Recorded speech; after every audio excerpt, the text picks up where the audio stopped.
the White House, President Eisenhower signs the proclamation that makes Alaska's entry into the Union official, nearly 92 years after Lincoln's Secretary of State bought the territory from the Russian Tsar for $7 million. The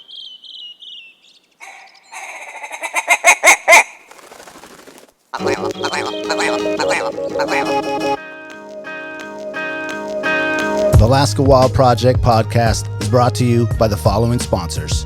Tailored Restoration 24-hour emergency home services, helping Alaskans restore their dreams since 1972. Services include fire, water, mold, post-emergency cleaning, repair, and remodeling. Give them a call in Anchorage, Eagle River, Matsu, or Fairbanks. Hit them up at tailoredrestorationalaska.com. Looking to buy or sell a home? Look no further than Alaska's #1 real estate team at alaskashometeam.com. Decades of local experience, knowledge, and expertise in the competitive real estate market. Alaska's Home Team makes buying or selling your home a breeze. Give them a call today at 907-277-3777. Lady with a Plan, your own Alaska event planner. From scouting the perfect location to planning the tiniest details, specializing in event management and production for intimate social gatherings, retreats, birthdays, bridal, and baby showers. Find Lady with a Plan on Instagram. The Bait Shack, located on Ship Creek upstream of the bridge. Can't miss the bright red shack. They're the go-to fishing gear rental and guide service on Ship Creek. Tight lines and fish on. Come hook into the action with them. Hit them up at thebaitshackak.com. Double Shovel Cider Company, located off of Arctic and 58th. Handcrafted Alaskan-made colonial ciders. They also have a tap room downtown on the corner of 5th and E. Stop by today and taste an award-winning cider. AKO Farms, located in Sitka, Alaska. Built from the ground up with concentrates as their single motivation. Find their products such as their sugar wax, full spectrum diamond sauce carts, and more at the Treehouse AK and other dispensaries around the state. Ask your local bud tender about AKO.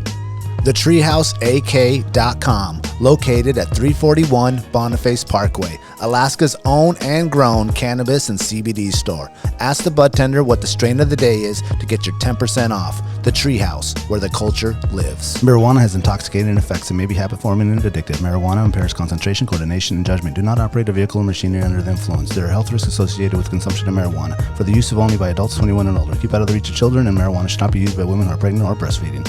Serrano's Mexican Grill, 2 locations, one on Tudor, one on Northern Lights. The Northern Lights location has their new tequila bar. Check it out. Also see their daily specials at serranosmexicangrill.com. Lawn Pro AK, Alaska's year-round professional property maintenance team. Services include snow and ice management, weekly lawn care, and more. Get your free estimate today at lawnproak.com. Like one street light pole and one light pole in the middle of a park, $25,000 for just the light pole. Yeah. You can buy the light separately. That's not. How much am I paying for that? Light's not included. Welcome to the Alaska Wild Project podcast, episode number 48. Today we have the legendary Jay Liska in the house, a.k.a. Jay's Alaska. Thank you for coming through, Jay. Hell yeah, Jay. Well, thanks for having me. Excited to be here. Super stoked to have you on, man. It's going to be a fun time. Oh, boy. Here we go. Oh, yeah. So when's the assembly run? I don't know, maybe. Oh, we'll see. You know. Hey, Jay, a little closer. I think everybody in this room's property tax went up, so it might be soon. Yeah. Well, we need you. I think about everyone on that might need to be replaced, so on that assembly. Little out I of was just control. going to say it. Yeah. Jay Liska for assembly. That's it. Yeah. What year is that going to be? Well, we'll see. You know, I think I looked it up. They could pay like $90,000, like retirement, like your retirement job. Yeah. It's like, I'll just be assembly dude. Show up a couple Tuesdays a month and get $90,000 a year. What? Yeah. And then you don't even have to listen to what the people of the community want. Mute.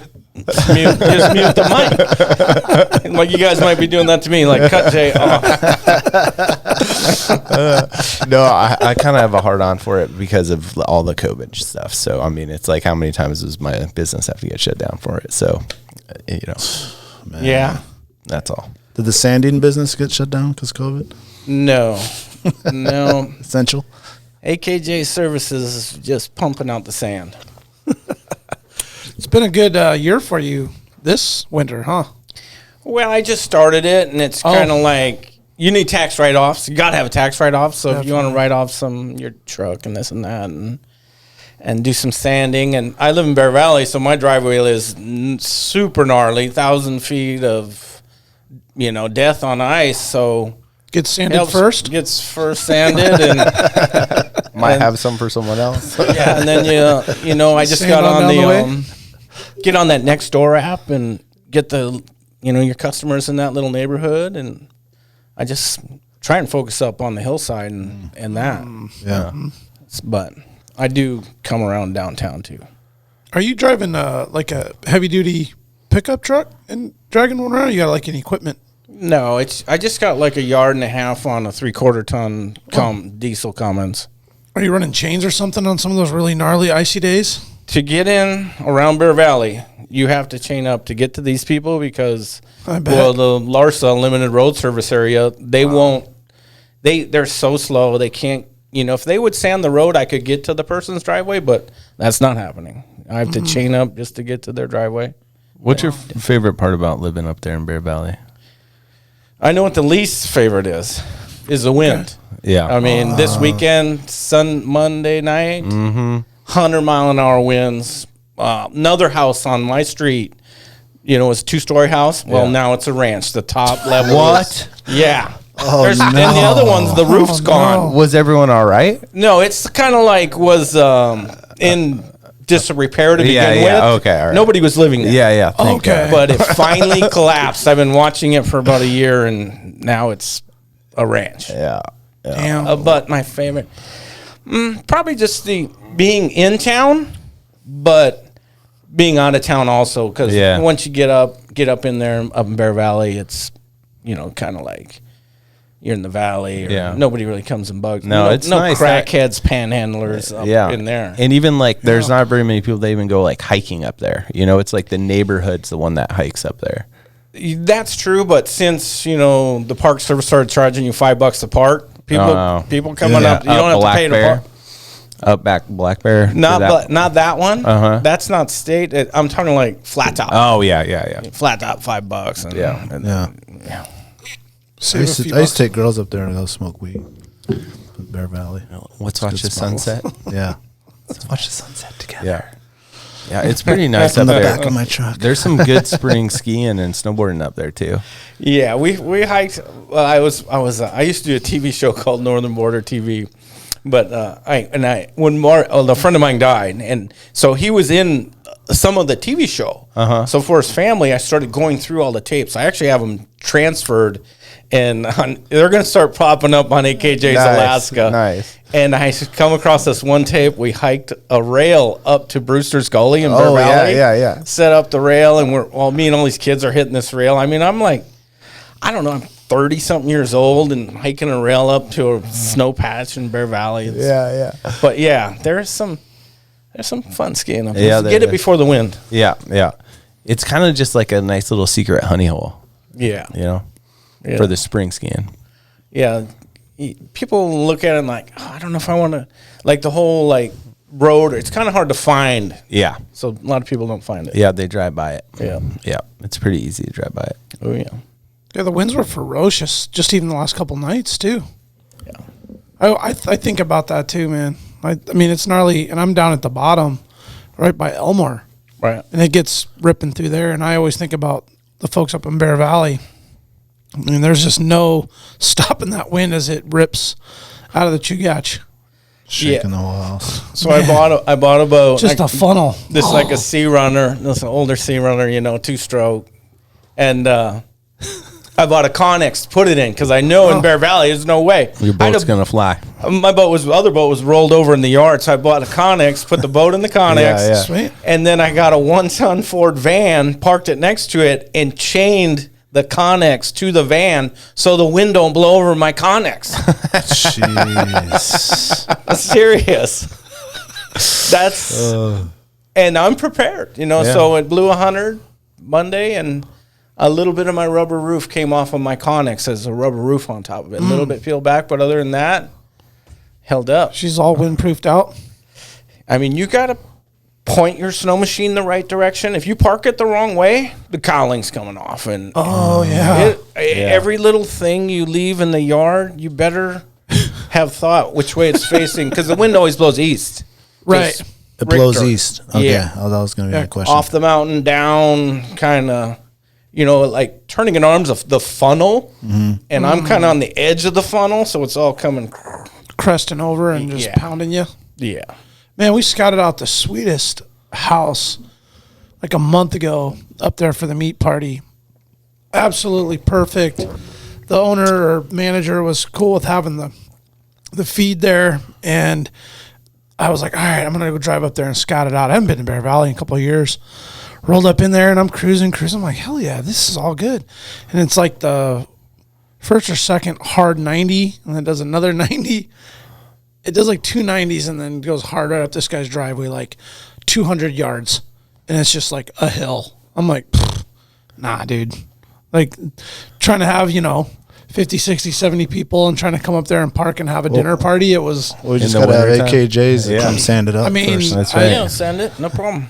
Yeah, I mean, to me, it just seemed kind of like hard to think of like getting up there, getting settled in, everybody blocking their cars in, and then like, folks trying to get out of there and go home.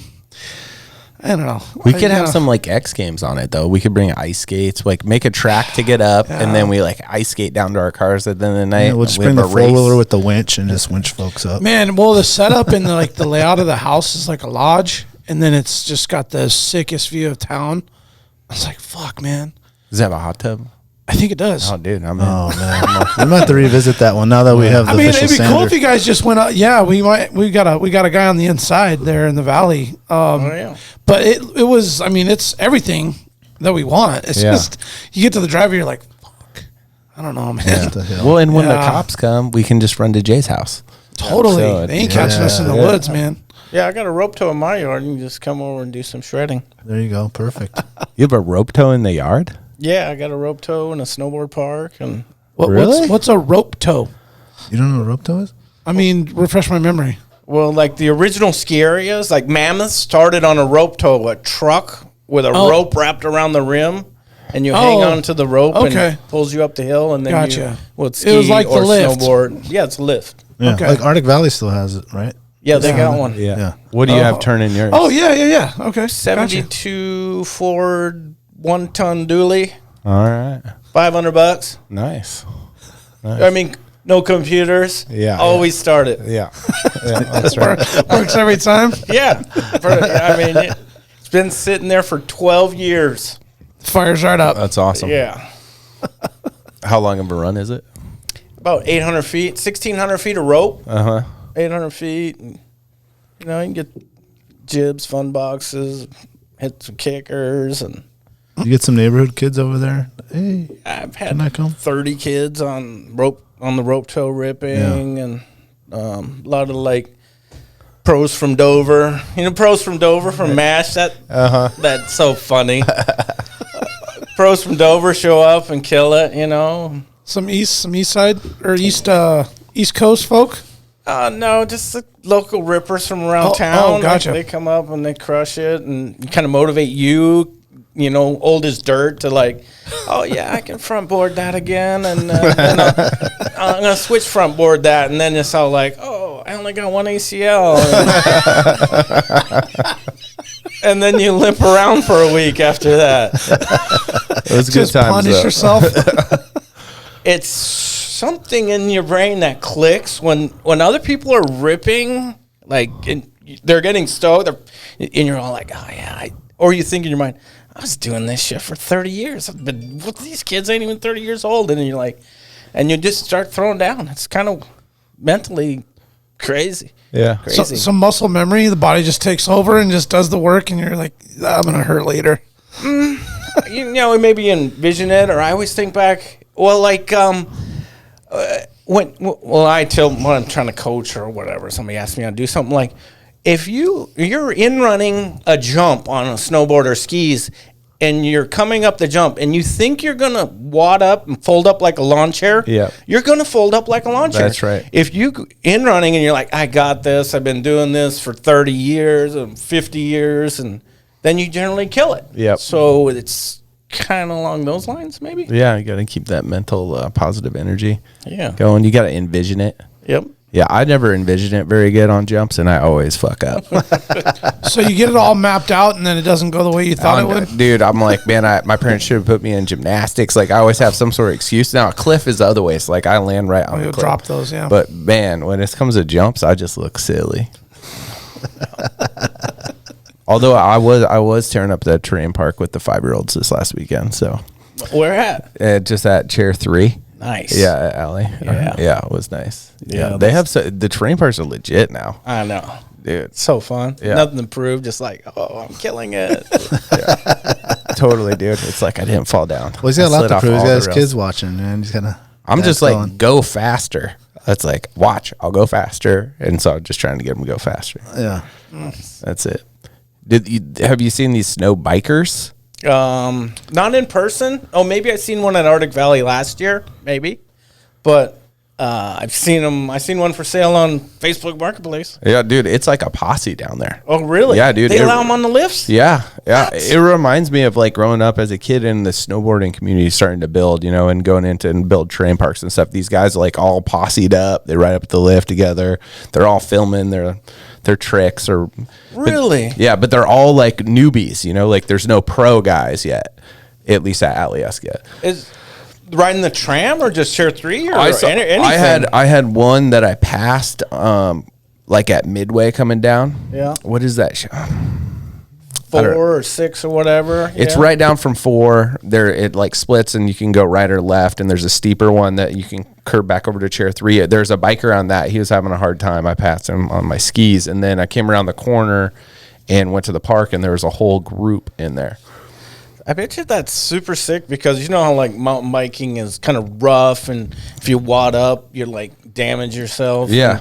But on a ski bike thing, I had one back in the day, but it was a little different than one now. But it was homemade. This homemade? No, it was yours? The one? No, I got it at a trade show. Oh, okay. But anyways, like if you're on the snow riding a lift, it's smooth. Oh yeah. And then you can like slide sideways. Yep. And slow down. Totally. I bet you it's super sick. Is that how you stop? You'd have to just like. Yeah, they were.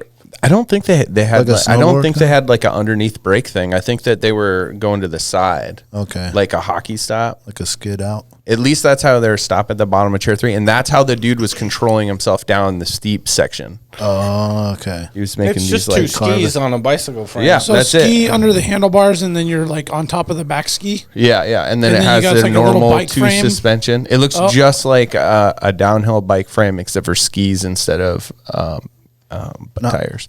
Now are the pedals. Oh, okay. I just pulled one up The on pedals YouTube. are permanently in place. Those are way Okay. cool. So they're Foot like pegs. They were actually pedals. Oh, really? And they were like separated, like like you could put them in the position that you would want to be in. Really? So like one dude had his like left and lower, and then the back right one was like a little higher and back. Like how you would mountain bike.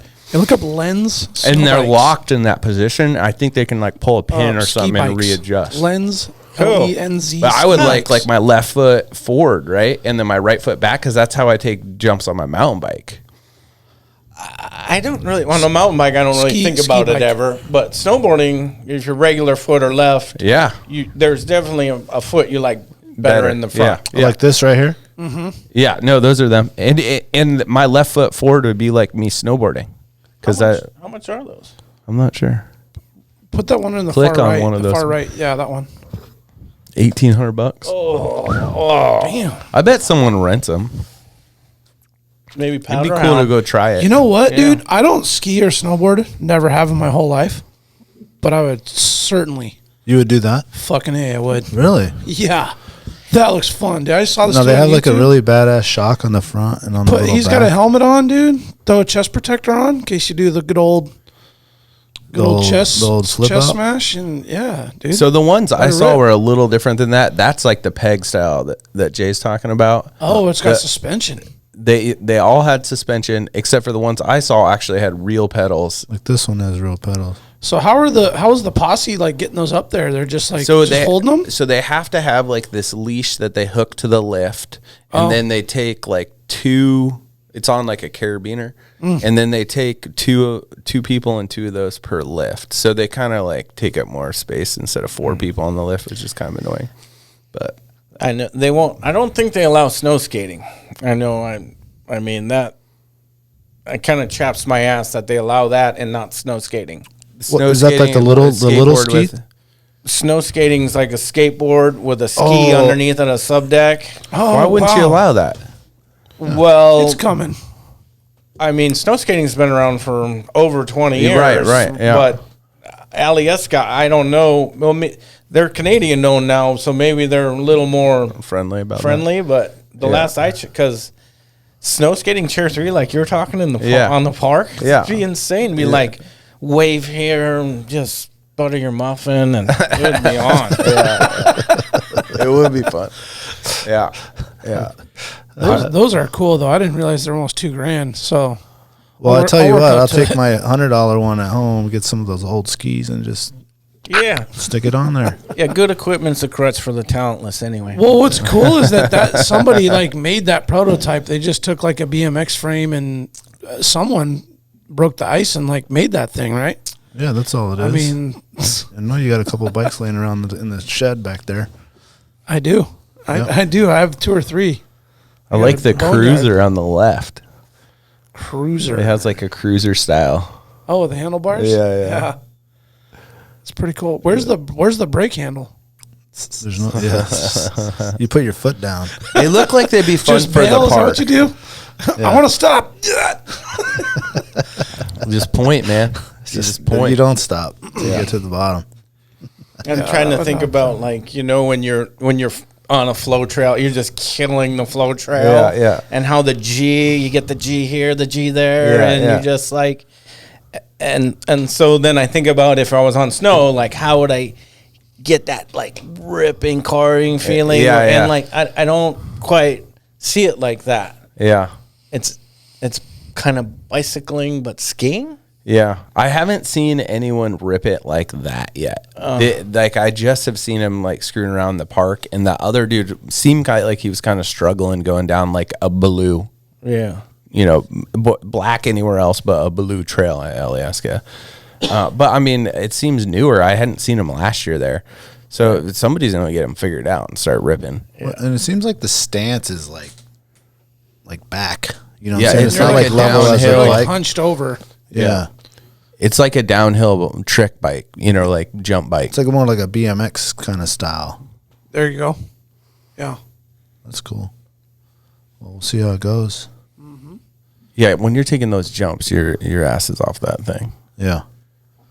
Jay, let's jump back into the history, man. Yeah. Some of that Liska history. Ooh, all right. Some of that Boarderline days. Oh yeah. Back then, I want to hear how all that got started with you and your brother, and then your missing brother who's back. And Yeah, like maybe that. like how you started snowboarding. The newfound brother? That was the first thing, right? Snowboarding before Boarderline. Wow. Oh, yeah, that's a good story. Let me think how I can tell it and still have a assembly career.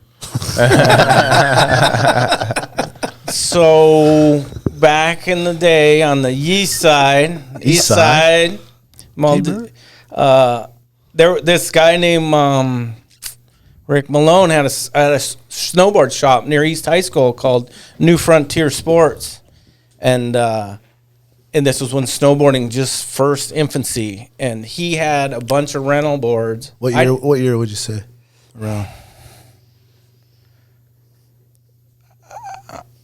Let's see if I graduated in 80, 81. All right. Like, just 80 to 85. No, we had to have a car. We had to have a car, and we were getting in lots of trouble. So, around 82 or something, maybe. Maybe when you're a freshman in school, you can drive, huh? 16 Sophomore. somewhere in there, right? Yeah. Uh-oh. Cancel that. And so there was this New Frontier snowboard shop. We knew a guy named there and it worked. His name was Brad Puckett. And he says, come on over after after about noon, and you can take anything you want. And we'll just say we bribed him a little bit with whatever was going on in the 80s. And he said, take any board you want. And I rode everything. I rode like the prop, the barfoot, flight was just on fire. And they wouldn't let you at the ski area, so we just hike up Arctic Valley mostly. And I had a pit bull, and I'd tie a 12-pack of beer between the bindings and had a harness on the pit bull, and I'd just walk up drinking beer, and the dog would just pull a beer up and the board, and I'd be taking runs, and that's how I started snowboarding. Did you ski before that? Yeah, I was skiing.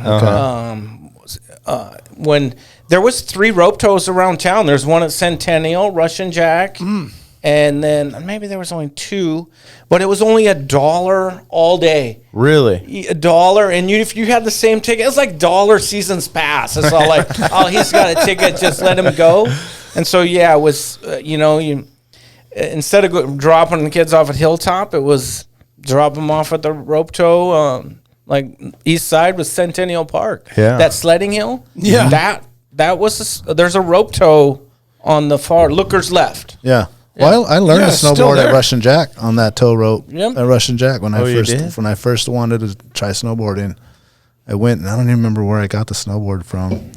A buddy's, I borrowed it, and I just went over there and tried. And of course, I tried to just hit a jump first thing. I don't even know how to do it. Yeah. I'm like, I'm gonna go down this thing and see if I can do a 360. You imagine it right in your head? Oh, I imagined in my head right, and then I landed on my head. I didn't give up first. I didn't give up. So were you skating before that, skateboarding? A little bit, not so much. Okay. More BMX, I didn't think about it till later on. Is like how I was going through, like, well, why did you BMX and why did you skate? Why do you do these things? And it all kind of revolves around adrenaline and dopamine and serotonin. It's all those, because if you're BMXing back in the 70s and you hit a jump and you just do a cross up, BMX was big. Yeah. Mm-hmm. And somebody's like, oh, that was sick and blah, blah, blah. So you get a little hit of dopamine when somebody gives you a compliment. Oh, that's a nice shirt. I feel so good. I like that hat. You get a little blast of dopamine. You don't really realize it or think about it. Yeah. Or if you wreck, if you eat shit and hurt yourself and have stitches and your bros come over and you get to tell them the story, same thing. Dopamine, baby. Dopamine makes the world go round. If you haven't realized, if people don't realize that, dopamine is highly motivating to everything we're doing. That's right. That's right. That's it. Yeah. Well, let me before you continue with the story on the BMX thing, was the thing behind YMCA there? Yeah, the racetrack. Yeah. Yeah. Okay. Yeah, there was a BMX racetrack over by YMCA on Lake Otis. Was there another one in those days, or was that the only one? I'm not sure about that. That was. I never actually raced. I knew it was there. We just go ride it. But wait till they close and go out there at night. Yeah. I don't think there was another one. Okay. All right. I didn't think there wasn't really nothing on Lake Otis back then, huh? No, that BMX thing, that was like that trailer park. The trailer park, yeah. That's funny. Another thing when you're a kid, right? I was post office. Trailer trash, right? And that term, when you're a kid in the trailer park, you'd go and play with the kids in the other rest of the neighborhood or whatever, or in the houses. Yeah. And you're in the trailer park. It's not until later you actually come to that term and you're getting judged that, oh, I was trailer trash? I mean, I was cool as shit. But, you don't, when you're a kid, you don't understand that term. And, and that's kind of interesting to me too. I'm all like, I don't get that. But yeah, life's like how you make it, man. Yeah. That's it. Yeah. Shit, I lived in a trailer in my day. So did I. Penland Park. Yeah. Yeah. There we Absolutely. Go. Yeah. Well, what Penland Park, is that the one on It's by Northway Mall. Yeah, same here. All right, there we go. There's about 14 of us in there. You guys were neighbors. In a 2-bedroom? We probably were. You guys had snowball fights against each other. Yeah. Damn, I hate the Colombians. They're so good at snowball. They just kick it at me. And they got like 15 of them over there. They got a guy on their Mess with team. one, that's it. We're all coming out here. Air burrito over there. Oh, man. I did have a little Latin homie over there. I think his name was Noah or something like that. That's funny. Yeah. That's awesome. Shit, man. That's where the memories start, baby, in the trailer park.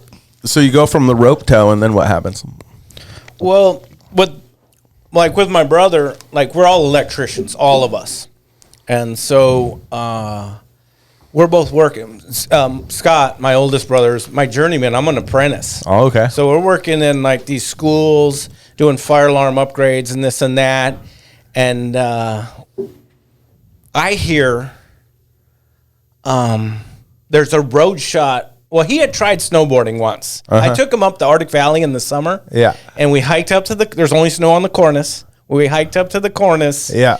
And he tried snowboarding. I made a few turns, and then he tried it, and it was all, this is a fad. It's not cool. I can't say the other words I want to. And it's lame. This is it's never going to make it. Yeah. That was his first try. Yeah. So then we're working in the school, and I find there's a road shot in Valdez, the road shot. And I said, hey, and he's skiing. Dude, he's got Elan vocals. He's got a descent one-piece suit. Oh, yeah. All this, like, bougie stuff. And, and he's all this and that. And I'm snowboarding. By this time, I got a couple snowboards and this and that. We go down there to Thompson's Pass. Yeah. In April. And he's got a black tradesman van. Before Sprinter and all this crap, we went down there like me, my nephew, another kid, and a friend of mine went down there, like 5 of us in the van. You know, no seatbelts. There's only 2 seats in the front. We're just all in the back, well, not the kids, but we were partying and stuff, and camped out, camped, winter camped. Yeah. And, I bet. And hit the road shot, and it's April, 2 feet of snow it fell. 2 feet of corn snow on the road shot in Valdez. My brother's trying to ski it in his descent one piece and his Tiger vocals. He's just folding up like a lawn chair. He takes a couple runs, sunny day, epic. I'm snowboarding, just killing it. It's just like, slush, just killing Rooster it. tailing everywhere. By the end of the day, he's just, you guys just ski and stuff. I'll drive the van. He's just driving up and down. So that night we go to the Pipeline Club where Hazelwood got drunk. And, Yeah, we go That's there. closed now, man. You guys Oh, know it that? is? Yeah. Isn't that lame? That was the best place, dude. Yeah. The old Pipeline. Yeah, well, we go in there having some, beers and a steak and stuff, and I'm like, hey, you got to try snowboarding again. It's epic up there, and you got to try again. He's like, oh, okay. So the next day, I taught him to snowboard on Thompson's Pass in one day. Really? Yeah. By the end of the day, he's killing it. I got high 8 tape or something of him just making turns in a jean jacket, just on a Sims half pipe, just loving it. Just big old shit-eating grin. He's having a good time. He ate it up. Yeah. So we're both electricians, and we have money from working Davis-Bacon. You get money, and you can invest it in stocks and stuff. If you bring it all out, you get taxed. So we both had money in this investment things, and so it's a 6-hour drive back from Valdez or whatever. On the way back, me and him, we're all like, man, we need to invest in this snowboarding thing. This thing is going to go ballistic. It's going to grow. And we're like, we should just put all our money in Burton, buy stock in Burton. Well, you couldn't do that at the time. It was a private company. Private. Yeah, they went public, yeah. I don't even know if they are now. But anyhow, you couldn't invest in any snowboard company in 88, something like that. Yeah. And so we're like, what else we do? Let's open a snowboard shop. So me and him pulled all our money out, and we started Boarderline in like 88 or 89 or something like that, me and him. Where was the first store at? On Arctic and International, right next to Gold's Gym. Well, the Gold's Gym is not there anymore, but it was in the 80s. Gold's Gym. Where's Gold's Gym? I remember, man. That's a long Across time. from Garrett's. Yeah. Yeah. Oh, okay, yeah. Yeah. Which is not Garrett's anymore. I don't Oh, it's think. not. Yeah, they just sold. Now it's a car rock wash, I think. Oh, it is? Yeah, I think No, it's like, it's something. I think it's just not like. there's the flight deck. Yeah, it's just not the Garrett and the lady, the model. The funny thing about that story, Filipino gal, and I didn't think about it until maybe I was 40 or something later on, is that one day teaching my brother to snowboard changed both our entire lives. Oh yeah. I wouldn't be right. sitting here probably talking to you guys if it wasn't for that one day. Learning how to snowboard in Thompson Pass? Teaching my brother, me and him Yeah. get together, and through that one day, it was a Sunday, we snowboarded, drove back, and we're opening a snowboard shop. And so what he's doing, what I do, what we've done, Yeah. probably wouldn't have happened if I didn't teach him that one day. It's hard to do something all on your own. Yeah. You're just tired all the time. Right. Yeah. But yeah, I didn't think about that till later. So And that was 89? 88. 89. I think that happened in 88 and we opened it in 89. So as soon as you guys got back from that trip, you guys were That was April. full go. So that was April, like the end of The season, yeah. And so we had the summer kind of build Work out, your ass order off junk, and open a storefront. Oh, my God. Scott was all in after that in terms of like his love for snowboarding too. Oh yeah, Yeah. yeah. It's skateboarding and Yeah. helicopter skiing. We were back in the day. We got this mash bubble. I don't know where he found this dude, but anyways, we pick him up. I think I drive in the Cadillac.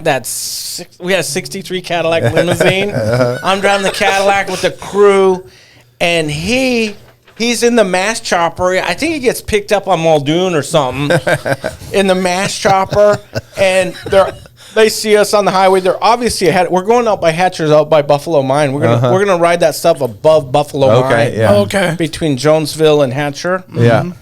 We're gonna ride that. Yeah. Palmer side, yeah. We just Why not? it looks good from the fairgrounds. Yeah. Anyhow, so Scott's in the mash bubble, and I'm driving the Cadillac, and he's like, "Well, let's stop at McDonald's in Palmer." And boom, chopper down, boom, land the helicopter, and get some McDonald's in Palmer, and we meet up, and we skied all that stuff up there. Stuff you look at above Buffalo Mine, we ripped all that stuff. Yeah, that was probably first descents. I don't know. You didn't think like that. Yeah. You didn't have to prove it. I guess You're just doing it for yourself. it just looked good. You just did it because it looked good, and yeah.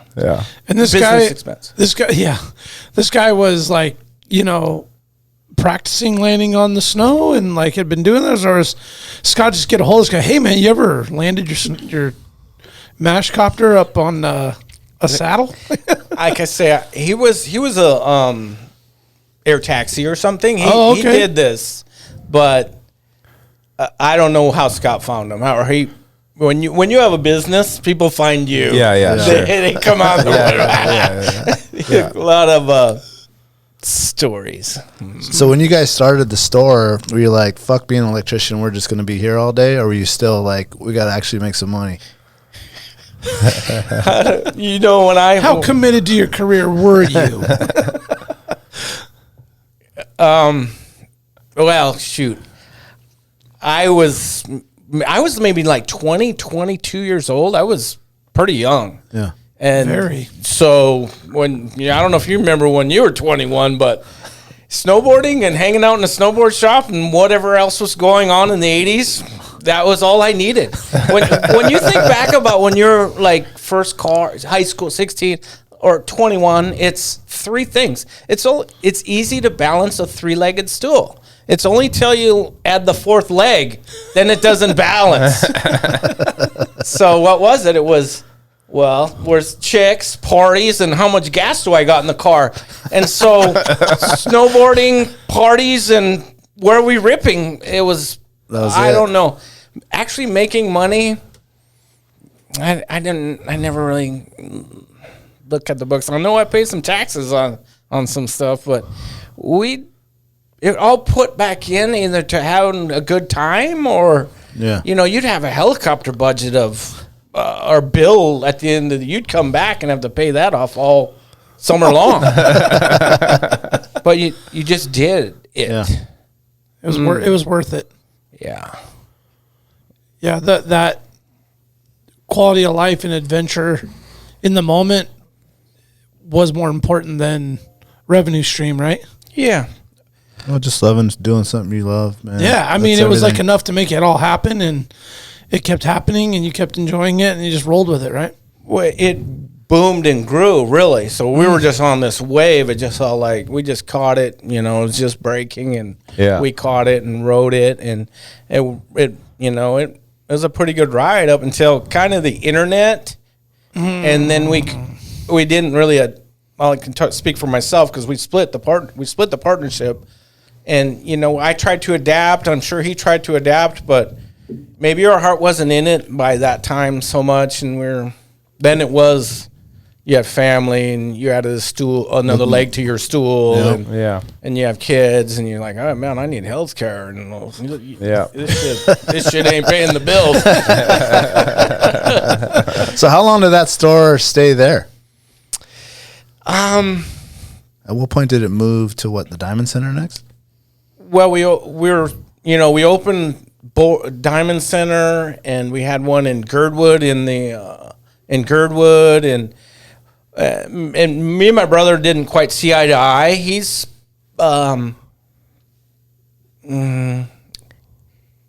super hardworking and very outspoken. He doesn't hold much back, and so we expanded really fast. And I'm all like, hey, we need to get our show together here and tighten this up here. And so after 2 years, I think we split the partnership up. Okay. And he took Boarderline, Diamond Center, and all this other stuff, and I got the one store on Arctic and changed the name to Northern Border.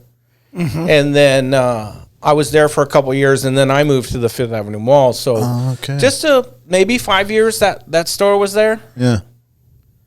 Yeah. So you moved into the Fifth Avenue Mall pretty much when the mall opened. It was pretty new. I think. And were you always in that little spot where it was? That little section, or did you move around in the mall? No, just in the one spot. Yeah. Yeah. Yeah, I remember that one really, really definitively in the Diamond Center. Yeah. I wasn't a snowboarder, but, in my just random drifts as a kid through the mall, I mean, I always just thought it was a cool shop. Thought even Northern Border, both of them, because there was not a lot of snowboard shops, period, in Anchorage back then. Yeah. I mean, it was. That's where you went. You either went to Northern Border or Boarderline. Yeah, and I remember all the kids that went to school, and it's kind of the damn internet, Yeah. Well, speaking about that, but when you guys first started the Boarderline, and even in the beginning of the Northern Border days, there wasn't the internet to look up where you're gonna buy the stuff that you're gonna sell. How did that go down? Oh, there's trade show. There's when is it? January, right after Christmas, is SIA, Ski Industries America in Las Vegas, and that's where you go and look at all next year's stuff, and you got to pre-book it by the end of January and for the following year. Yeah. So that's how you order all the stuff. There was no internet. It wasn't. They had it figured out. It's a industry, but I mean, that's the tough part. Look in your crystal ball and grab your Harry Potter wand and predict what somebody wants to buy next year. Yeah, that's not always that much fun. Well, there was so much changes too back then to even the boards and the bindings and all the new stuff that's coming out. Much more innovation every year. Yeah, and all the little things that came along with it. What did I watch? I actually watched that Burton. I want to say the documentary. Did you watch that one? It sounds dope. Man, what is it? Really, really good, dude. Pretty much the entire his story. His entire story on his whole deal and just like everything he went through, and he had some crazy like health issues and how he came back from that, and just the entire history of pretty much snowboarding. Yeah. You know what I'm saying? Through his eyes, through his lens. It's a really, really good one. I don't know if it's called Burton. What was it on? I want to say it was on Netflix. Okay. Or Hulu. Yeah, dude, I got to or HBO Max. Right, it's only 3 things I got. Yeah, it's really, really good. And it shows and that's why I asked about the ordering and all that stuff. And then that's kind of like when he first started going to like the SCI or whatever that thing and selling his boards. SIA, Yeah, it's really, really good. You should look that up. That's what got me thinking like, well, how do these people like even find like the newest hot shit that people wanted? Well, probably what happened, what I should have seen, if you can predict it, is when kids start coming into the store and telling you what the board or what the specifications of a snowboard, and I'm all like, where are you getting all this crap? And there's a thing called the internet. And I'm all like, okay. Because before it's just all magazines, you know, and magazine marketing. Yeah. And catalogs. Transworld. Yeah, Transworld and stuff like that. So the internet, didn't. Who could have known? Yeah. Now this is like programming. You got a supercomputer on top of your head, but this sucker right here, The bigger one in your pocket. this will influence what you think, and It's a listen to right now, Jay. I try to turn that crap off. Oh, this funny like this. So I got this Apple Watch for Christmas, right? New. Dude, I'm up at Arctic Valley snow skating, and snow skating Arctic Valley is kind of gnarly, especially if there's not POW, and you gotta you make your own ski. Icy. You make your own ski out of an old snowboard. Yeah. And so I'm going down the corners, and I just eat shit, boom, and I'm hit the ground, I'm going, and my wrist starts fighting, and it's all like, you have fallen, are you all right? I'm like, bitch, you want us to call 911? I'm like, bitch, shut the fuck up, I just ate shit. Yeah, you got to put it in skateboarder mode. I don't know. That was like, it happened to me twice in one run. I'm all like, this is annoying. You seen the new commercials? I did. Yeah. I mean, What is it? Their Apple Watch commercials where it's like a scenario where someone like eats shit on their mountain bike and it's talking to them and, sending emergency help because you wiped out and you didn't respond to it for X amount of seconds. Oh, wow. What was another one? Like a boat was going down or something. No, it was a surfer guy, and he was getting pulled out washed out to sea by the tide, and he had nothing on him but his watch, and he was able to call for help. And it's a real story, or is it? No, it's an actual 911 recording. In the ad. Wow. And it's an Apple Watch. Pretty cool. Yeah, it is pretty cool, actually. The ground so hard, it asks you, are you okay? Jay, were you wearing it when you were surfing in Seward the other weekend? Yeah, dude, I made a phone call on it. Called my my wife on it, just to see if I could do it. I was also my work. I'm on call too. I was on call and surfing, but I could call somebody else. I'll be there in 4 hours. I'm glad the power line fell down in Seward. I wanted to ask you, going back to the store, could a kid who borrowed his buddy's snowboard one day was like, oh my god, snowboarding is the coolest shit ever, could come into the shop and you could suit him, boot him with the stock and stuff you had, or did you have to special order a lot? Could you have a brand new snowboarder come in there and just completely outfit him and get him on the mountain? Were you able to maintain that inventory levels? Yeah, I just think about, I feel like it's one of those things where boots, snow pants, gloves. Yeah, hat, I've never done board. this, but I want to go snowboarding tomorrow, and I did it once and it was so fun. And today, I don't know, everything's I can order it. Or you can get it on Amazon. You can order it. Internet, right? But back then, could you do that? Yeah. That's the goal. You pre-order. I need a run of this boot. I need 20 pair of this boot, and I'm definitely going to sell 5 10s or 5 11s. Yeah. I'm only going to sell 1 or 2 8s or 6s for a male. but I'm definitely selling 511s of this boot. And then that board is retail $300, and that's pretty cheap. Well, back in the day, today too. I know I'm going to sell in this size. The average male, you want it to come to their nose, maybe is a good size. Guy that's 5'8" to 6 foot, just somewhere in that range. Right in here. Yeah. Okay. Is the length. So you're going to sell a lot of. It's 160 centimeters, 158 centimeters. You're going to sell. So yeah, you could head to toe somebody. They come in. Dividend checks. We'd have that's what I'm talking swapping about. shops, and we'd have movie premieres. Those were pretty fun to go to. Like, I caught the tail end of legit snowboard, one of snow the most machine. epic nights was at the 4th Avenue Theater when me and Boots performed at the Boarderline premiere. Rolled up in the limousine, making the connection. The hot dog guy? Yeah. Oh, yes. Okay, you didn't. All right. Yeah. No, exactly. That was 4th crazy. Avenue Theater. Yeah. Oh, I can't believe they're letting that. Oh man, go it's a to shame. It's a poop. shame. Yeah, it's a shame. So many awesome nights. What in year there. was that show? Oh man, that must have been like Mid 90s? Or no, Like 01 or something like that. Man, it must have been like 99. Right. Late I want to say 90s. 98. you guys remember the 99. name of the show? Steezen for no reason. Season for no reason. Oh, wait, what? What was it? Steezen for no reason. I think that's what Steezen? That was a- Steezen? For no, what's Steezen mean? Steezen, bro. Style. Yeah. Oh, snap. Okay. Steezen? Yeah. Style for no reason. Steezen for no reason. How many of those did you do? Just the one?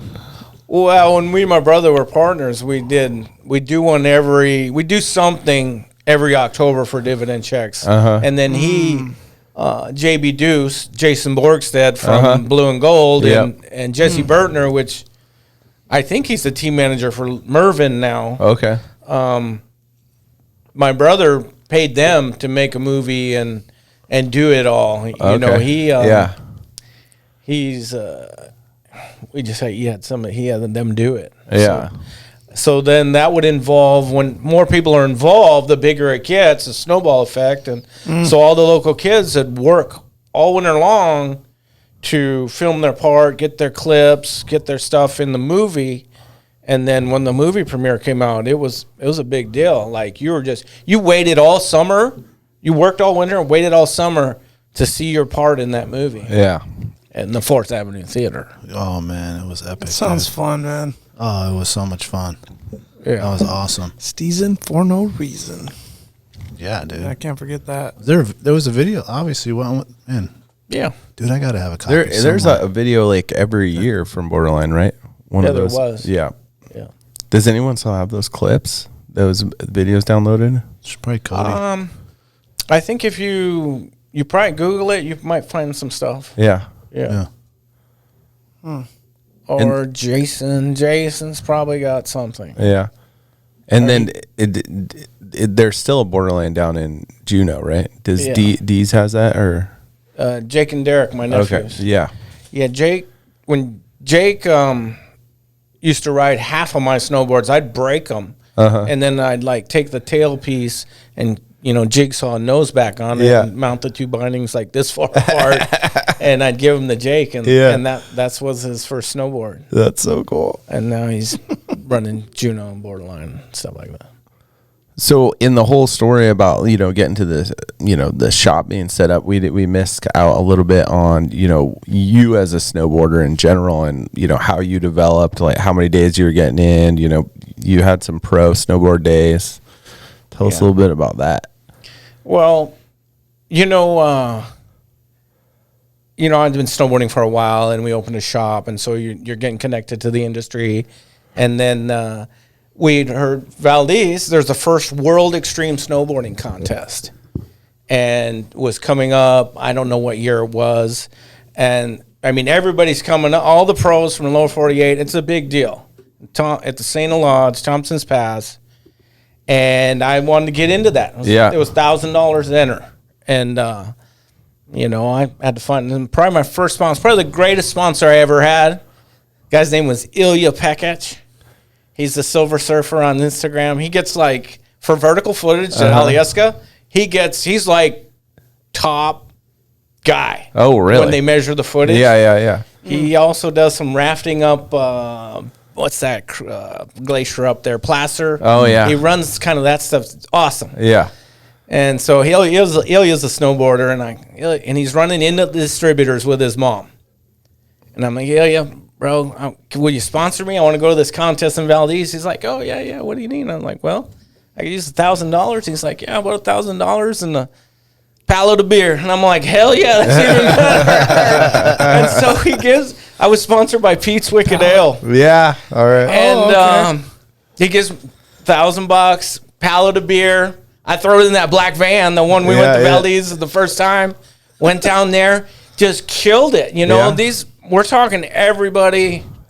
Craig Kelly was judging, and Jim Zellers was judging, and these big people were judging, and then you know, Sean Farmer and Steve Graham and all these guys, the top guys. Yeah, I was just eating their cookies. Like, I think I was winning the whole thing. I was in first place, just killing it. Yeah. Till the very last run, I kind of listened to a skier on top. There's like, the start was here, and there's kind of this flat glacier with a few little obstacles on it, and then it's a hanging glacier. Yeah. And I'm going to ride right along the edge of the hanging glacier and do a few little slashers, and then come down. Well, one of the a skier says, he asked me, where are you going? I'm like, well, I'm going to hit this here, and then I'm going to go across that flat glacier, that hanging glacier, and then I'm going to go down there and jump a couple cliffs. Yeah. And he says, you'll never make it. It's too flat. And I'm all like, what are you talking about? I'll never make it. It's too flat. Yeah. And so when he said that, I'm all like, well, I need to be hauling ass.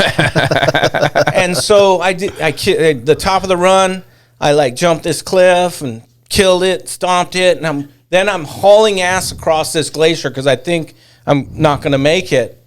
And there was kind of some wind rippled crap. Yeah.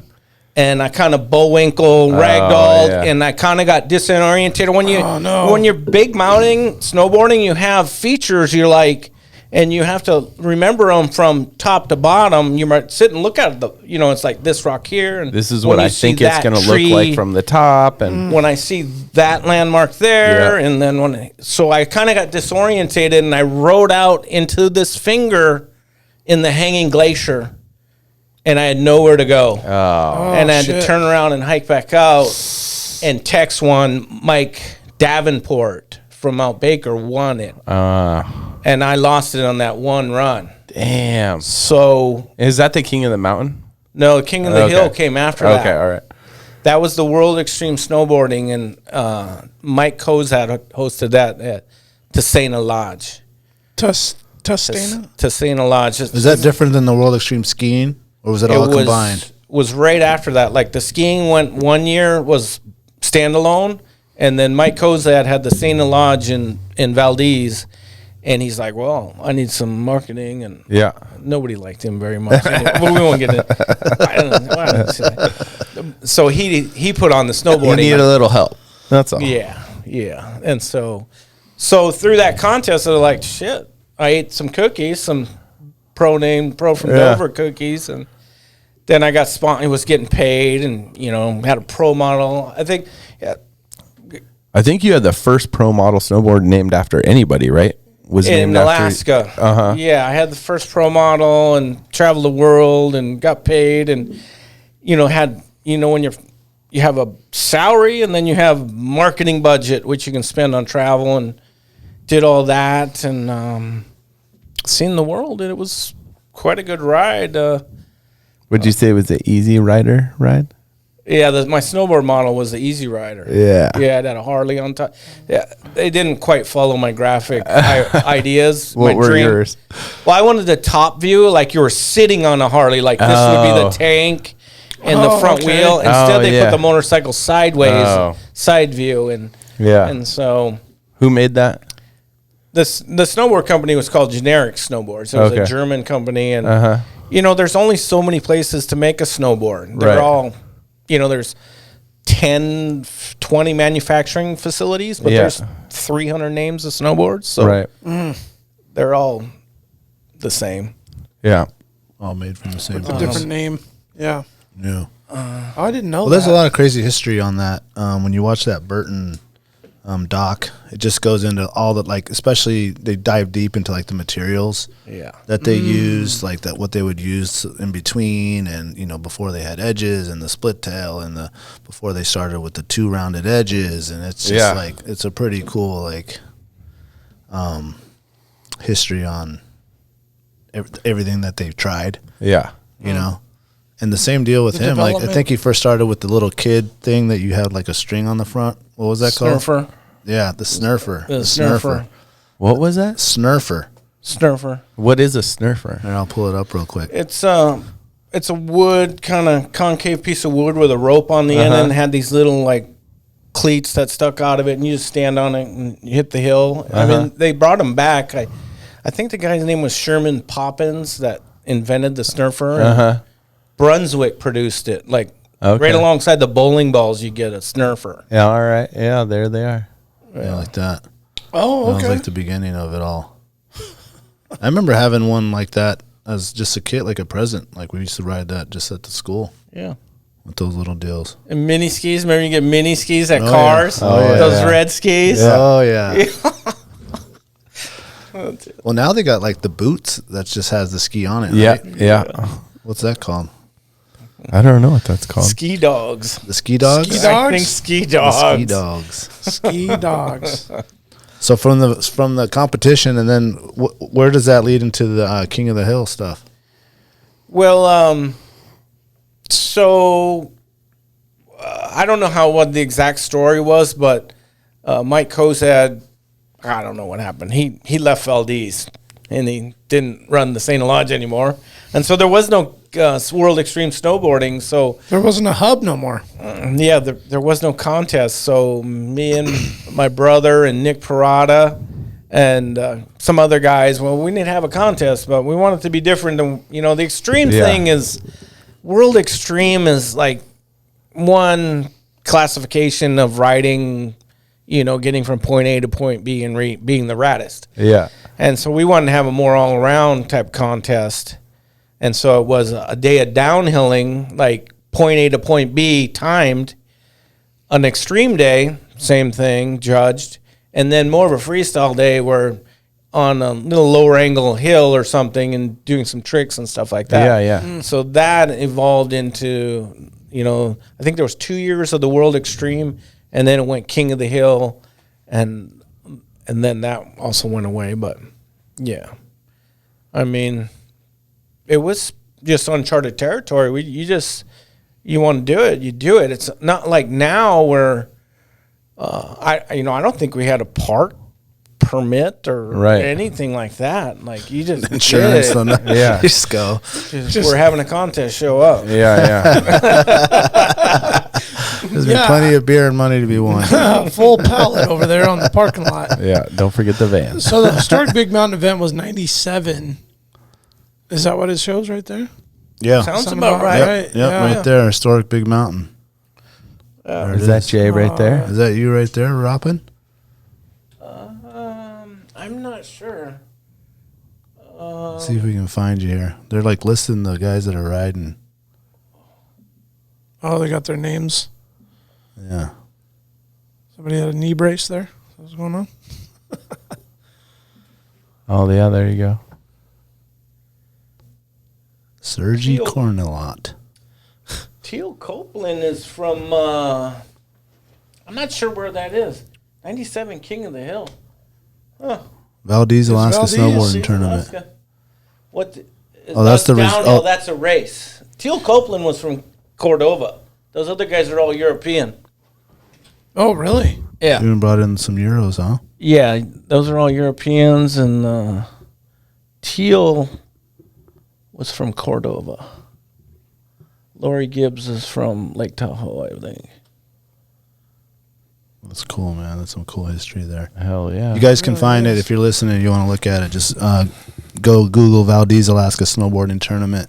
historic big mountain event, 1997. They got a whole 30-minute video on it real quick. Before we continue on, Jay, we're going to do a quick pause for some of the sponsors here that are paying for this. You know about the sponsors. Got to pay for this stuff. Yeah. The Treehouse AK, your one-stop dispensary located at 341 Boniface Parkway. Be sure to ask the bud tender about their deal of the day because, honestly, there's always something good on deck. And guys and girls, listen, this is where the culture lives. At the Treehouse, their dedication to servicing consumers has been developed through a lifetime of involvement in the cannabis culture. They're committed to providing the highest quality products at whatever value your budget affords, while always maintaining the deep-rooted principles that have carried them this far. Their focus is on relationships over transactions, and you can always depend on them to treat you with the respect you deserve. Hit them up at thetreehouseak.com, and remember, you must be 21 years of age to enter their store. Tailored Restoration, 24-hour emergency home services, helping Alaskans restore their dreams since 1972. Services include fire, water, mold, post-emergency cleaning, repair, and remodeling. Tailored has an emergency response number with trained professionals available to help you at any time, day or night. Give them a call in Anchorage, Eagle River, Mat-Su, or Fairbanks, or hit them up at tailoredrestorationalaska.com. Imagine Tailored's probably made a run up to Bear Valley since last weekend, maybe. Oh yeah, fix up that 2-story to converting those ranches back to a 2-story. Was getting a bid in there. Serrano's Mexican Grill. Since 2008, Serrano's is Anchorage's own generation of old cocina. Their menu showcases the passion and love for their rich heritage and unique family recipes that have been passed down through generations. Serrano's goal is to embrace and display traditional flavors using the best ingredients that are available. They focus on making everything from scratch daily. The in-house menu includes handcrafted corn tortillas, Serrano's salsas, carne asada marinades, and chorizo. But don't take their word for it. Experience the tradition and sabor for yourself. Locations on Tudor Northern Lights. Northern Lights has the tequila bar. Check them out. Their daily specials are at serranosmexicangrill.com. When I put out my album in 2010, they brought back the thing at Valdez. What was it called? Oh yeah. God, why can't I think of it now? And that was one of the stops. God, what was it? Not King of the Hill, but Yeah, they renamed it and Tailgate. Tailgate Alaska. Tailgate. Yeah. The tailgate, and they brought back the tailgate in 2010. Were you there? No, I didn't think so. You weren't there? No. Oh my God, dude. What a freaking party, dude. At the Rendezvous, at the little bar there. Yeah. Yeah, Farmer was there, dude. It was a full rap fest out there. Like everyone, DJ Cross was on the ones and twos. Yeah. It was just a whole day of riding and Yeah. a whole night of just melee, just partying and rapping. And that's where I met Farmer and all those dudes. It was insane, dude. One of the most memorable, they used to fly airplanes there. Beavers. Really? Yeah. On skis? Beaver on skis. 8 of your bros just in That's there. awesome. Just like, when I go there. We would land and name these runs and Bro Bowl. We like, take us land here and Bro Bowl and downwind, all these things. Just, let's do it. Yeah. It was out of control. No transceivers and all. Yeah, yeah. It was Wild West. Anyhow, end of the day, you're on that, just frothing from a day in Valdez, like 18 hours of sunlight, and you're just deep, stoked. Yeah. And what's that Keystone Canyon remember where that huge avalanche that closed Valdez off for months? Right. Come down and close the road right there? Mm-hmm. That's Hogsback. Okay. And there's a chute at the top of Hogsback, hanging glacier, and then there's a way out over here. End of the day, the airplane service. Hey, land us on Hogsback. We'll have our bros pick us up, drive us to town. Me, Sean Farmer, Richie, I think my brother, Adam Yout from the Beastie Boys. I had to coax Adam Yout off the mountain because he didn't want to dislocate his shoulder. They landed that beaver up there, and there's a chute with just a small lip on the top. We hit that thing. We're did like a 60-foot air. Boom. went across that hanging glacier, and we start coming down where it comes in the Keystone, like by the creek. Yeah. And Farmer and Prada, everybody just takes off, and they're just ripping. And I'm kind of like hanging with Adam. Adam Yout's riding the Doughboy, LibTech 200. And we come down, funnel into this little area. I look over. I see avalanches just going down. I'm like, dude. And I have to jump through this little, like, funnely creek thing and land and stop. And Adam's all like, I can't jump, and I might dislocate my shoulder. I won't do it. And I'm like, he said, I'm taking my board off and walking. I'm like, dude, don't take your board off. Just jump down here. He ended up taking his board off, and I got him down the mountain, but that was one of the, like, epic last runs back to town. Yeah. That's epic. Yeah. That's super cool. I want to play this little video that was on your Instagram. Is this is this your house here? Is this the line?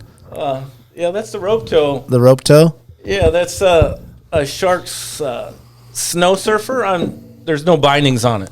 Oh, okay. You just stand on it. It's a snow surfing. I'm riding the rope tow. Yeah, and that's my front yard. Oh, that's awesome. Fresh pow day? Yeah, It just snowed? Right, I'm 55 years old, so I need it's better be soft, you know. If you're gonna ride the park at 55, it better be soft, and just in case of a wad up. Well, you don't want your watch calling you all the time. Calling that. Do I need to call for emergency, sir?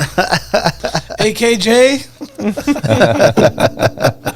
You need some sanding. I want to hear about this helicopter crash. Oh, shoot. Dude, where did you hear about that? Did you get that off the internet somehow? You know, my phone, my watch. Believe it or not, it's actually harder to find stuff on the internet, really, about you. You're kind of, you got to go deep. You got to go VHS. Did I tell you that story? No, but I have somebody that. Oh, Gideon told you guys about that. Yeah. Oh, shoot. Enlighten us, man. What's up with that? Well, like, I'll tell it, and man, I respect the guys, the pilots, and everybody who was involved. I don't want to, like, I'm not blaming anybody. Just things happen. Straight up, yeah. I mean, I'll tell the story. But in the summer, if you're a pro snowboarder, you still want to film, get your clips in for the movie and stuff. So we were going across the inlet to the bottom of Mt Spur, and we were doing, for a couple of years, we'd fish the Chouette River for kings. Oh, yeah.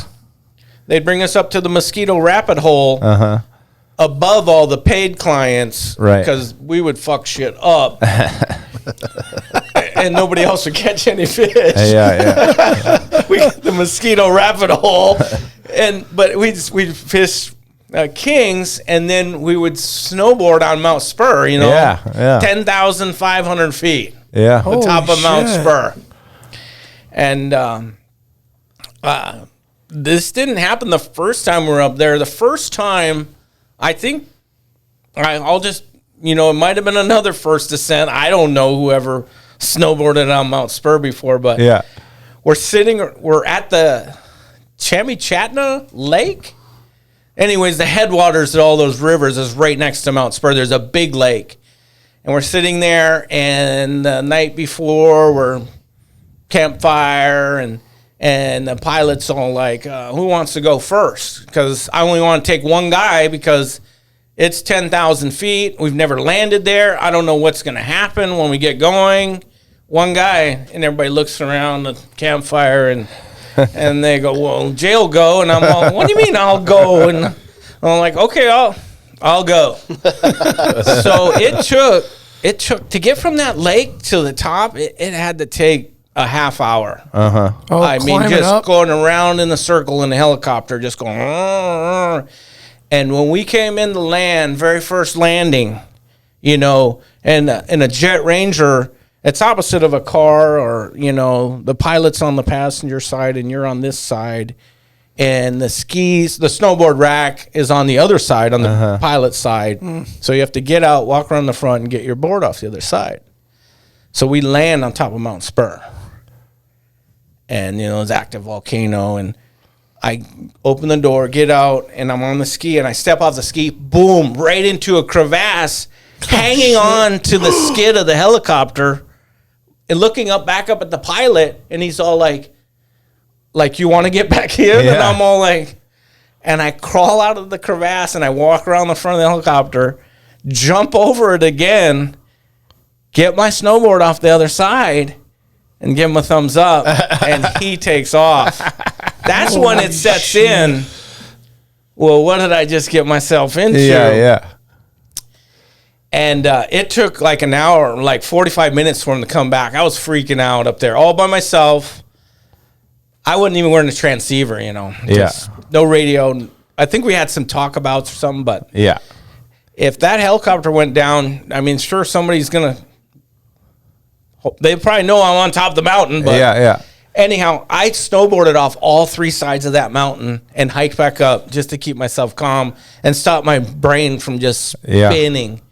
And so that was the first time we went and we did that. And we snowboarded on Mt Spur. And then we went back and did the whole thing over, I think, another time. And it was getting towards the end of the day. And we're on, what would that be? The southern facing side, and we stopped and ate lunch. And this is like mid-May. July. June? When Kings run. Oh, Yeah. Kings are running. Yeah, June. Yeah. Yeah. And at the end of the day, we're like, well, let's go to this other side, and we'll kind of like snowboard with this hanging glacier and this crap over here. And the pilot's go, I got enough fuel for one more lift. We'd never landed with a full helicopter on top. And when we said he said one lift, we thought he meant 2 because there was 5 people. 4 him, he's 1, and 4 of us make 5. And so we thought he meant 2 lifts, but he says, no, we're all going in 1. And we're like, okay, you're the pilot. And so we're coming in, and you land into the wind. And when they get about 80 feet, 100 feet off the deck, they do what's called a flare. They start pulling power, and so you land nice. Well, he started trying to flare, and we didn't even stop descending. We hit the top of the mountain, boom, and then you get all the power. We took back off and went like this, and then everything, you're on adrenaline, right? Yeah. Awesome. Everything's slow motion. I'm like in the back, in the middle of the helicopter. I put my hands on the ceiling, my feet on the floor. The filmer's next to me on one side. I had another snowboarder here. Richie's in the front. And I'm thinking to myself, like all in slow motion, like looking at this cauliflower wall and looking at the mountain outside. I'm like, wow, that was close, but we got it. And then boom, just bam, we hit the glacier and just rolled over. The rotors came through. When they roll, the rotors come through the chopper and cut off part of the pilot's foot. They just came right through the front. Cut my snowboards and everything off the side, that side also. And then rolled over, and then it's all, you're covered with jet fuel, and like, get the fuck out. And everybody jumps and starts running out, and we all just run out, and the helicopter didn't blow up. We thought it was going to blow up, right? And it didn't happen, and then we're like, oh, man. And I'm like, well, who's hurt? What's happening? So all 3 of us in the back. Well, at first when we stopped rolling, the filmer was underneath the helicopter in the snow, and I'm strapped in on sideways. And I start trying to dig him out, and he dug himself out from underneath the helicopter. And then I jumped out. I was probably the last one out. And everybody's like, who's hurt? And so Richie, the 2 guys in the front, Richie broke his leg, and the pilot got his toes chopped off, and we were looking for that, and he was in shorts, so we had to get him some gear, and NASA was in the crater testing the Dante robot they sent to Mars. We heard them on our talkabouts, and we were filming on the other side of the mountain. We crashed on the north side. There's kind of a big flat up there, and they're like, once again, somebody needs to go over there, walk on the glacier, go over there and try and get NASA on one of the radios. And so, like, who's going to go? And they're like, Jay, you go. And I'm like, well, I said, I'll go. Yeah, again. I said, I'll go until, if I can't see you, I'm coming back, because I could fall into a crevasse and nobody would know, and I would never come back. And so I walked over there. I'm using the talk about, and didn't work. Come back. You know, this happened around 5 or 6, and then it's gonna get dark and cold around 10. Yeah. So, but anyhow, as I come back, and we're like, holy shit. And when that happens, you don't really think about what's going on, or you don't really evaluate you personally, or it's you don't really think about it until you land in Anchorage at the hospital. Then it's like, wow, what happened? You weren't really thinking like that, but I come back and I give all the credit to the pilot. He's like, find my backpack, and I'm like, okay. He tells me to find it. I go digging through the helicopter and the wreckage, find his backpack. He's like, get in the top of there. He's going into shock. He's like, and just hurting. Yeah, I mean, Got his toes chopped off. Fuck. I think we were drinking beer. I think that's what we were. Yeah, we were dead.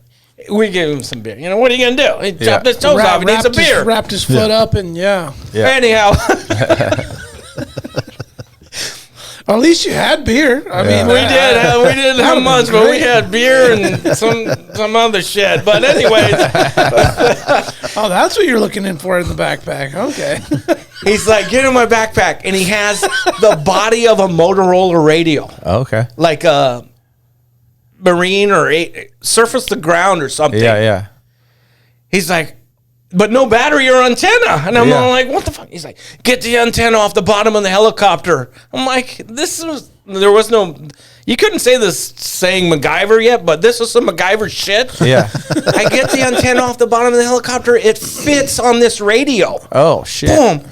And then he's all like, I'm like, oh, take the battery off one of our talkabouts. Fits on, it's a Motorola. Fits on this thing. Oh, shit. Turn it on.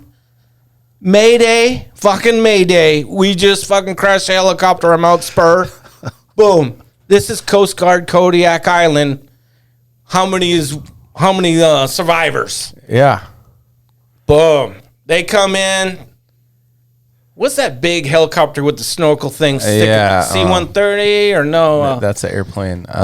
The big, huge helicopter with that's an in-air fueling thing that sticks out the front. Yeah. Here they come. They come fly over us, and they look where we're at, and they just take off.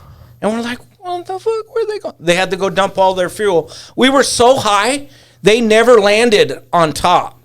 They wouldn't land underneath you the whole time? Or, no. Or they got the wreckage was about 200 feet below the summit on the north side. They wouldn't land up there.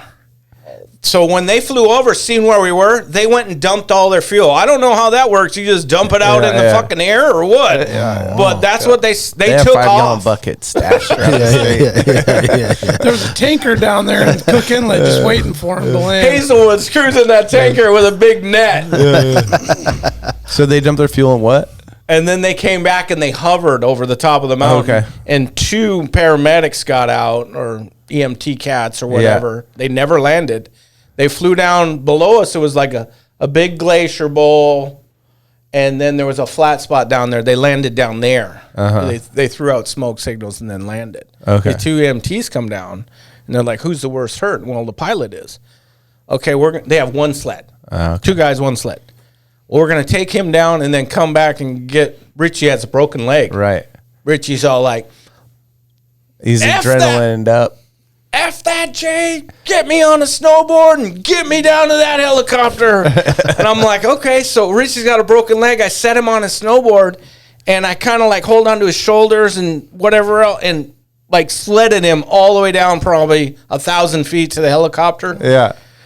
And then they ask you got any guns, because they ain't letting you on the helicopter with guns. And really? In the middle of a fucking... You ain't getting on no military helicopter with a gun. Yeah. They'll take your They're shit. gonna take that away first. And then I'm like, oh shit, we're getting on another helicopter. And then we're just wrecked one. And we get on there and take off. And then they dumped all their fuel. Here comes a C-130, and a snorkel comes out of the wing, and they connect and do an in-air fueling. I'm like, we are dead. And then they did that, and then we landed at Humana Hospital. What do they call Humana now? Alaska Regional. Humana, that's Humana. what it was. Yeah. Landed there and taxied up, and that's when it hit you. And then was there cell phones then?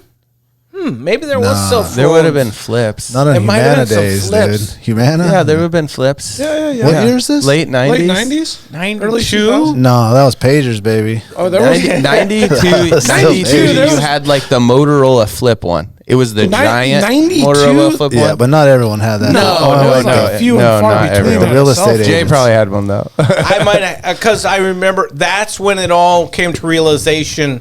Wow, we just crashed a helicopter. Now I'm back in Anchorage at Regional, and I'm covered in jet fuel. We're very blessed to even be alive. yeah, totally. And I called my wife, and she's like, "Where are you?" I'm like, "I'm at Humana. We were in a helicopter crash." Jesus. Yeah. Wow. Hopefully, I mean, the pilot. It's all credited to him. Hey, if it wasn't for him, I think he crashed a few helicopters before. He knew how to crash them. Well, it's risky business running a helicopter. There's so many variables, and then messing around flying that high in the mountains. Oh, yeah. Had to be challenging. Well, there's got to be a way to put it down where those rotors aren't going to just go through the whole main area and all that and stuff. not like discrediting him, but my thought as you tell the story is that like he got maybe a little comfortable with the landing process, and then he brought the extra weight. I'm not trying to like pin it on him. I'm just saying it. He's wearing shorts and stuff. Like, did he get a little comfortable there, and it just the conditions caught him off guard or something, or just or fluky Altitude deal? is a big problem, man. Yeah.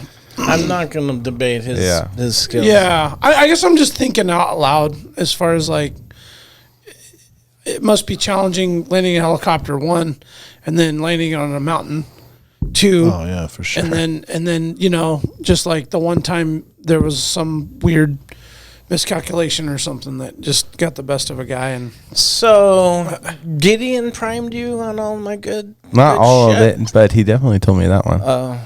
that was a really cool story, though, man. Oh, like that had me on the edge of my seat. I was like envisioning the whole thing. Yeah. And I'm like, man, you guys like sound like you handled it pretty chill. Yeah, you guys did good. I mean, That's a crazy experience. thank goodness it was in the middle of June. Yeah. You had the midnight sun going for sure, right? Right. I was a paid extreme snowboarder. That's Right. what I did, was flying helicopters and do that. You can only do that for so long, and something's going to happen. Right. Mm-hmm. Like you think of like extreme skiers, and they all kind of like, there's a kind of a list of fallen heroes. Yeah. So after that, I'm not a control freak by any means, but I realized I was not in control of the situation all that much.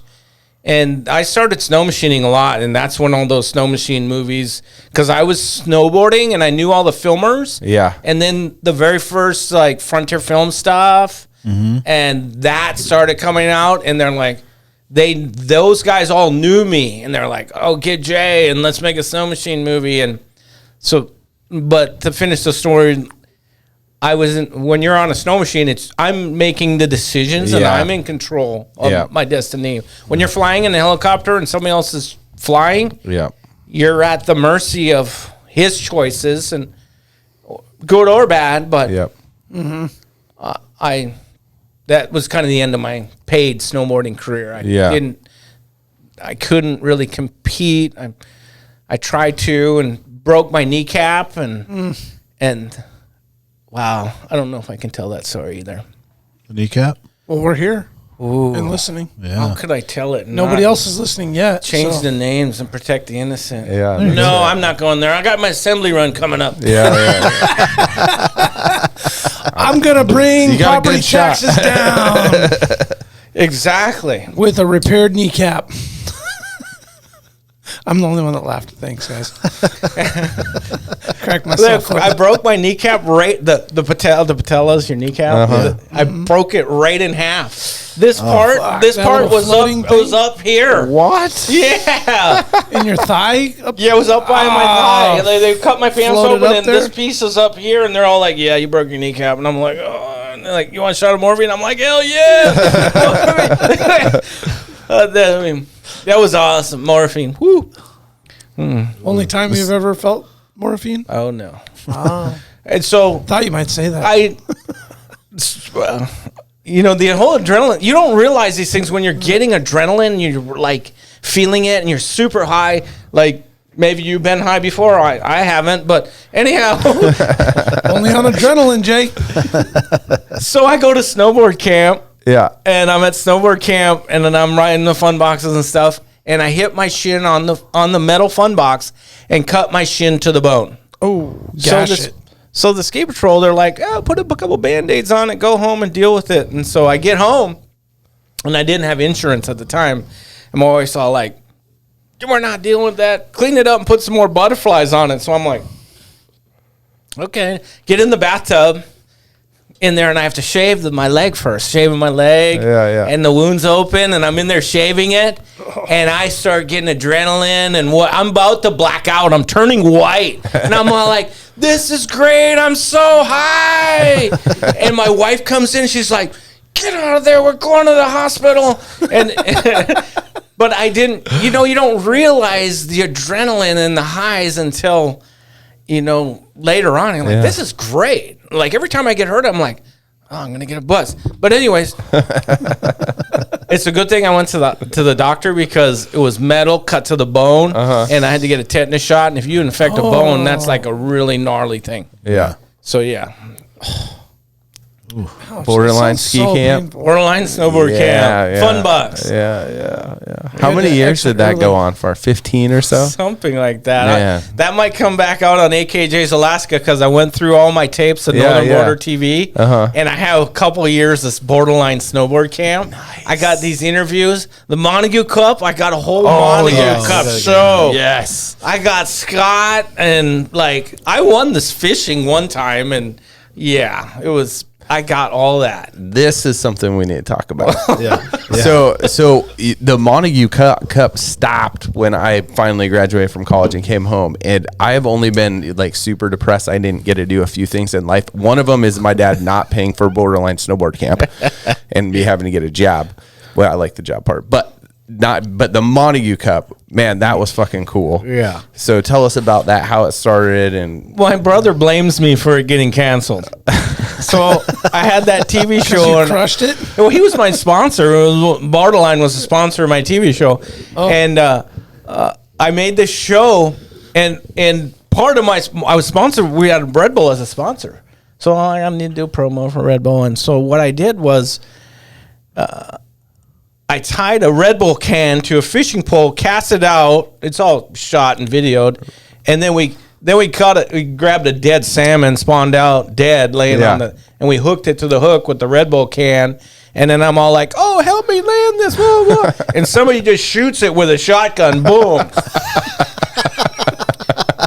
So I was putting it on public access cable TV. Yeah. Channel 7, right? And it somehow got to, I don't know who manages the parks in Montague State Park. Anyways, Scott didn't have a permit. Yeah. They came talk to Scott. Hey, you can't have this event and not have a permit and all this shit. And he's like, whatever. He probably told him a few things, but he blames me. It's my fault for the ending. So you can blame me. I canceled that. But anyways, it was Labor Day weekend, 3-day event.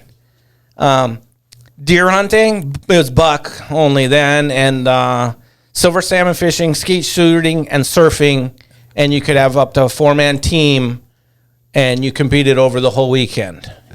And I mean, I won the silver salmon once, and it was just basically a big party on Montague Island. Camping on the beach. Yeah.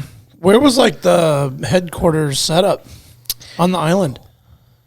Can you say? I'm not gonna say. You don't have to. I'm not gonna give away all the spots. But anyways, yeah. Well, so the Scott would anchor up the boat out there. Yeah. And all the fresh water was on the boat. So in the morning, he'd make sure the boat was there. This is a Scott story. And he goes out, check the radio, check the weather, get fresh water in a Zodiac. And Zodiac has that rubber rope around the outside and a little kicker. Yeah. People are out there surfing. There's surf. Yeah. He's checking. He goes, checks the radio. Or he's going out. Yeah, he's going out to check the radio, get water. Yeah. I'm out there in a kayak kind of paddling around and kind of being a nerd. And Scott sees the people surfing. He's like, oh, I'll show them what's up in the Zodiac. Yeah. So he kind of is trying to do like a little floater lip smacker on a wave. Yeah. Boom, gets tossed out of the Zodiac. Oh, shit. Doesn't have the tether on. Oh. It's going out to sea. Motor's turned a little bit. Does a big circle. It's coming back right at him. He's bobbing in the surf. No wetsuit. He's just in his street clothes, bobbing in the surf. It comes by him. He fucking grabs the rope on the Zodiac, bulldogs that bitch, climbs back in, and just went out to the boat. Like nothing happened. That was, I mean, he wasn't in the contest. And then that year, I also got the near-death experience was category 2. And I went underneath a log backwards in a kayak in the river. And, yeah, it was, man, that was a good day, huh? Yeah, it sounds fun, man. It sounds like such up my alley, and our mutual good friend Gideon's been on a lot of these. Yeah. Yeah. So like coming back home from college, and then I think that was the first year that it was canceled. I was super bummed. But Gid has this story, and you'll know it. But anyway, there's like a bad storm, big waves came in, and Gid gets out of the tent, and he sees your guys' friend Wally sitting there just looking out at sea with a cup of coffee, just like freaking out. And Gid's like, what's up, man? And he's like, I don't see it. And he's like, what do you mean you don't see? He's like, I don't see my boat. And his boat was like anchored out there. No. But the big storm came in, and Wally lost his boat forever. Yeah. Oh, it never even recovered it? Yeah. No, never saw again, I think. It was a brand new boat, right? Yeah, overnight. Yeah. It pulled anchor and just drifted away. Yeah. Didn't even slam into the island and could find it later. It just Yeah. She's sleeping with the fishies there. Oh my God. Yeah. And wow, that must have been quite the process getting everybody back home, huh? Well, I he think just got other on people Scott's had boat. boats. Yeah, Oh, other jumped in people a had big boats. boat, Yeah. went out. Okay. Yeah. So I got that stuff. I'm gonna. It'll probably come up on AKJ's Alaska, the Montague Cup. I'm probably gonna boil it down a little bit and put it back on there. I wonder. I mean, we were just out at Zykov was our last run. My buddy Eric's boat this year, and I as we go around the island over the years, I always wondered like where you guys did that. Like, I'm not asking you to give it the spot, but just Montague is gnarly, and I always like, man, like where the surf comes in and like whatever, like who broke the ice and was like, hey, let's bust a surfboard out and surf out here. Like, were you guys kind of like the pioneers of that whole thing? I mean, I think other people Did make you hear claims to it. Okay. But what happened, my understanding is my brother, and during snowboard camp, or he was down in California, he ran into this guy named Igg. Igg owned a surf shop in California. Igg come up to snowboard camp. Scott's got the boat, and Igg's all like, do you surf? And he's all like, Scott's like, no. And so they started looking, and they found Bear. They found all the spots on Montague. They found all those spots. So Gotcha. it was my brother getting primed maybe by this cat named Igg. And so, like, there would Kind be... of created it. Yeah. Because, if you're not a surfer, you don't know how to look at a beach or topo or whatever to figure out, is this a good spot? Hence my comment. Like, I'm like, you see all this shit like washed up on the south side of the island and in the front face. And you're like, man, like, where are you surfing? Where are you coming in? Like, it looks so dangerous. And so you must have an eye and just know exactly what you're looking for as far as like geographically around the island itself, because it just looks super scary to me to think about skiing or snowboarding or surfing that area.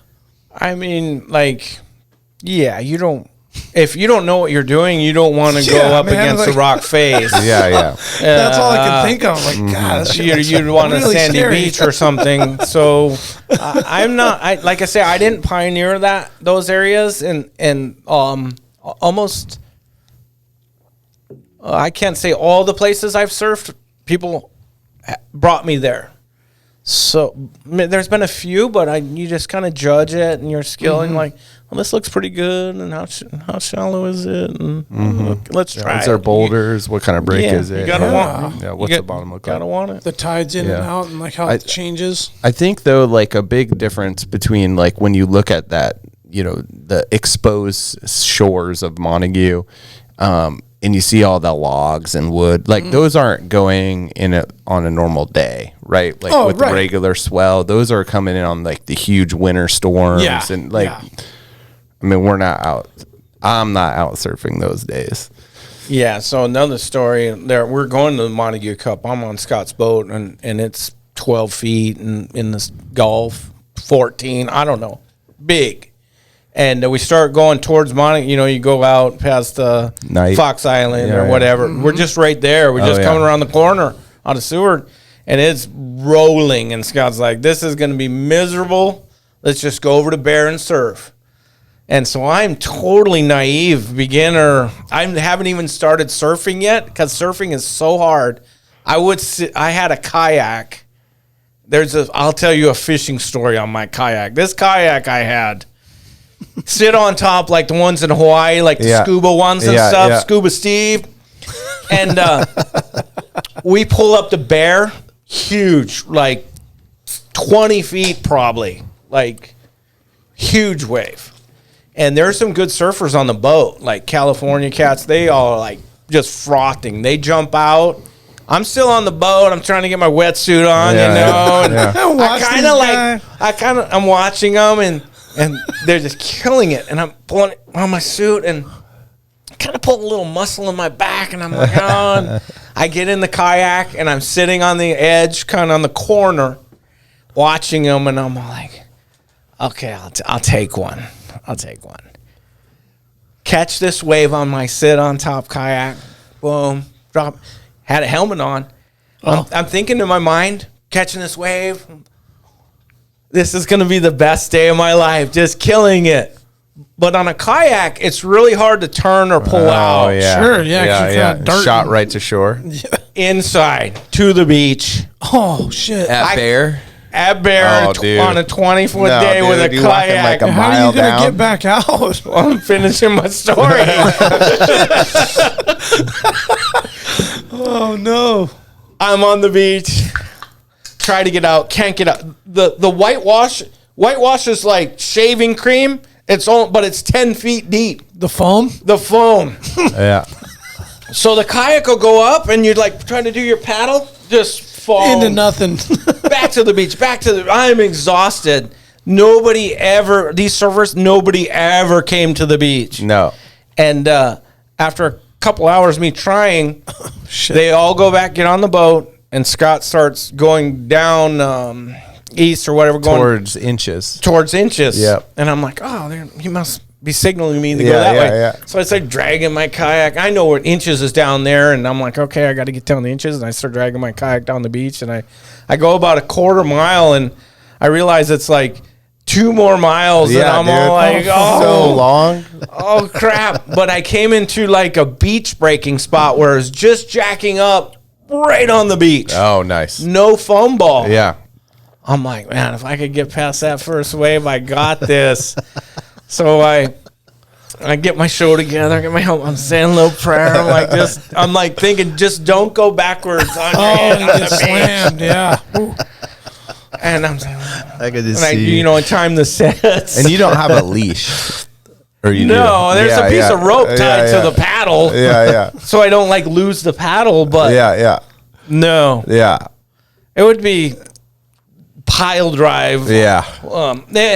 And so I time them out. 20 foot.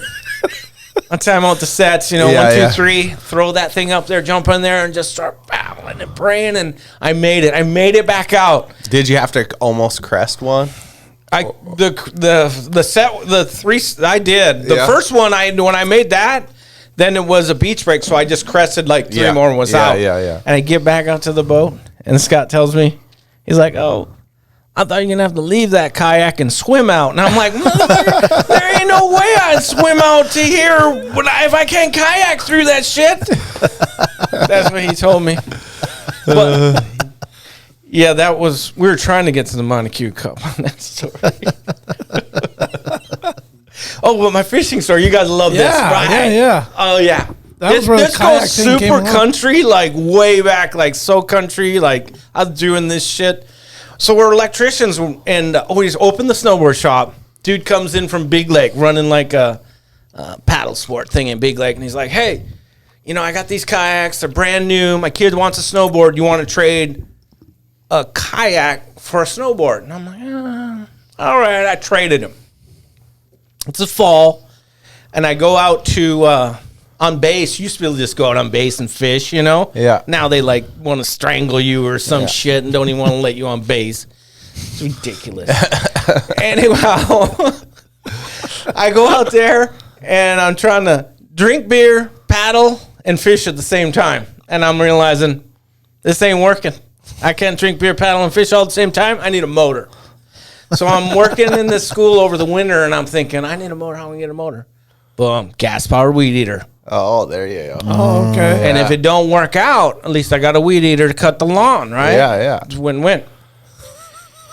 So I get a piece of Unistrut and rig up this weed eater. I get a Lexan trolling motor prop, put it on the weed eater. I start it up in a garbage can of water to make sure it works. Yeah. And it worked in the garbage can. I'm like, because I didn't know if it was going to work, right? Yeah, I don't know if I had enough torque and, all this stuff. And so I had it all rigged up. And then, you know where Happy Valley is, that waterfall by Deep Creek? Yeah. Everybody trolls right there before Deep Creek opens. Yep. A lot of boats out there, right? Sure, in that stretch, yeah. So we go down there, me and my family, camp on at Happy Valley, drive down the beach and camp. And I didn't tell none of my bros. We're down there, Friday night party, and woo! Didn't tell any of them. And I get up, 6, whatever o'clock in the morning, I had to take a leak, or like whatever, and all the boats are out there, just right back and forth in front of us. I'm all like, it's on, it's time. Get the test run on the kayak with the outboard. Put that weed eater on there, start it up. I had a bread tie around the trigger for kind of your throttle control, trolling motor speed. I could get out there in the lineup with all the, I don't know, it wasn't the Kingfisher. Anyways, these big boats, and I'm all out there trolling for kings. Everybody's laughing, taking pictures, fucking videotaping me, asking me, how's my lawn looking and shit? And I'm like, boom, hook up, king. Woo! Doing a couple 360s, shut the motor down. Doing a couple I didn't think the whole thing through that well. I'm like, I got it, and I'm all like, well, how am I going to land this? I don't have a net. Got nothing. Sure. I'm like, oh. And I get him, you're sitting on the water, basically. Get him right up alongside the kayak. Put my fingers in his gill, threw him between my legs. Boom, knocked his ass out. Got the king. Yes. Blood everywhere. I'm winning, dude. Yeah. I'm all Coolest like, fisherman ever. I got the $100 weed eater, the traded kayak, and these cats are on $300,000 boats, and I'm ripping lips. Yeah. You know, That's right. they were amazed. But I floated way up tide now, like incoming tide. I floated way up tide. I had to go to the beach to start the motor because you can't start it behind your head. Yeah, you turn around and wow. And so I get to the beach, started, and get it back in, and I start cruising. I'm like, well, I'll see how fast I can go. So I put my hand behind there and just pull that trigger wide open. I'm like, oh, I'm going pretty good. And then, just winds out, and I figured something went wrong because I had the Lexan trolling motor prop on there with a skateboard bushing and a washer. It was holding that on there. There's no balance. Things just. Anyways, I got the paddle and pedal back, and all my bros are all like, holy shit, we've been camping here for years and never caught a king, and you're out there in a kayak and catch a king. And what had happened was the RPM of that weed eater was so high that Lexan trolling motor prop just exploded. Oh, really? Oh. Yeah, it was just disintegrated. My washer and the skateboard bearing bushing was still there. Yeah. The plastic was all gone. The funniest shit, though, was, Deep Creek Lodge, and my friend's dad grew up right on Deep Creek, right there across from the lodge. Yeah. Ron Garut. I don't know you know Vince Garut. He plays hockey. But anyways, I come back out of Happy Valley. So I got to stop by and see Ron. I'm going to see Ron. He's like, oh, Jay, come on in. Have a beer. Let's sit down with you. He's like, what you been doing? I said, well, I was down in Happy Valley doing a little fishing and all this and that. This is like 2 or 3 hours later. Yeah. He's like, oh, did you see that guy down there with the kayak and the weed eater? I'm like, hell yeah, I seen that guy. It's like a legend within 2 hours of fucking Deep Creek. Well, that's my fishing story. You got a whole photo of that, or like any? You Google that, everybody's doing that. Oh, sure. Yeah. Well, now you can enter the Homer King Derby with the kayak. Kayak Make division? it happen. Yeah. No, I don't have any of that one. Do you have any other inventions? Oh, that's a good question. I've been tried to patent a few things, but yeah, one guy talked me out of that. What did I invent? I can't think of one off the top of my head. I've been in a couple avalanches. You had what's his name on here from the single track. I got some bicycle stories. Yeah. I champion mountain biker too. Are you? Oh yeah, won the Arctic bicyclers downhill dual slalom on snow at Ilya. Oh, really? Yeah, beat all of those bicyclers. They were pissed. Where was the race at? It was on Tanaka. It was a dual slalom. So you were going against the other guy. Yeah. And right before Slush Cup, Spring Carnival, Yeah, right? yeah. Oh, right. And 90s. Yeah. And I think the part that got him, I mean, like I said, good equipment's a crutch for the talentless. You should work on your talents, and then the equipment complements your talents a little bit. You can buy really good equipment, but if you have no skills, it's not going to happen still. Right. Anyhow, Spring Carnival, I see, they're having a bicycle race. Okay, I got a bike. I got a mountain bike. And so I'm a little late because I was at the liquor store. Don't open until like 10. 12 pack of hams, pack of Marlboro Reds. Hike your bike up Tanaka. Oh, Tanaka is not open? The No, chairlift? you had to hike your shit up there. It's a bike race. You make them hike. Yeah. Anyhow, Carry it.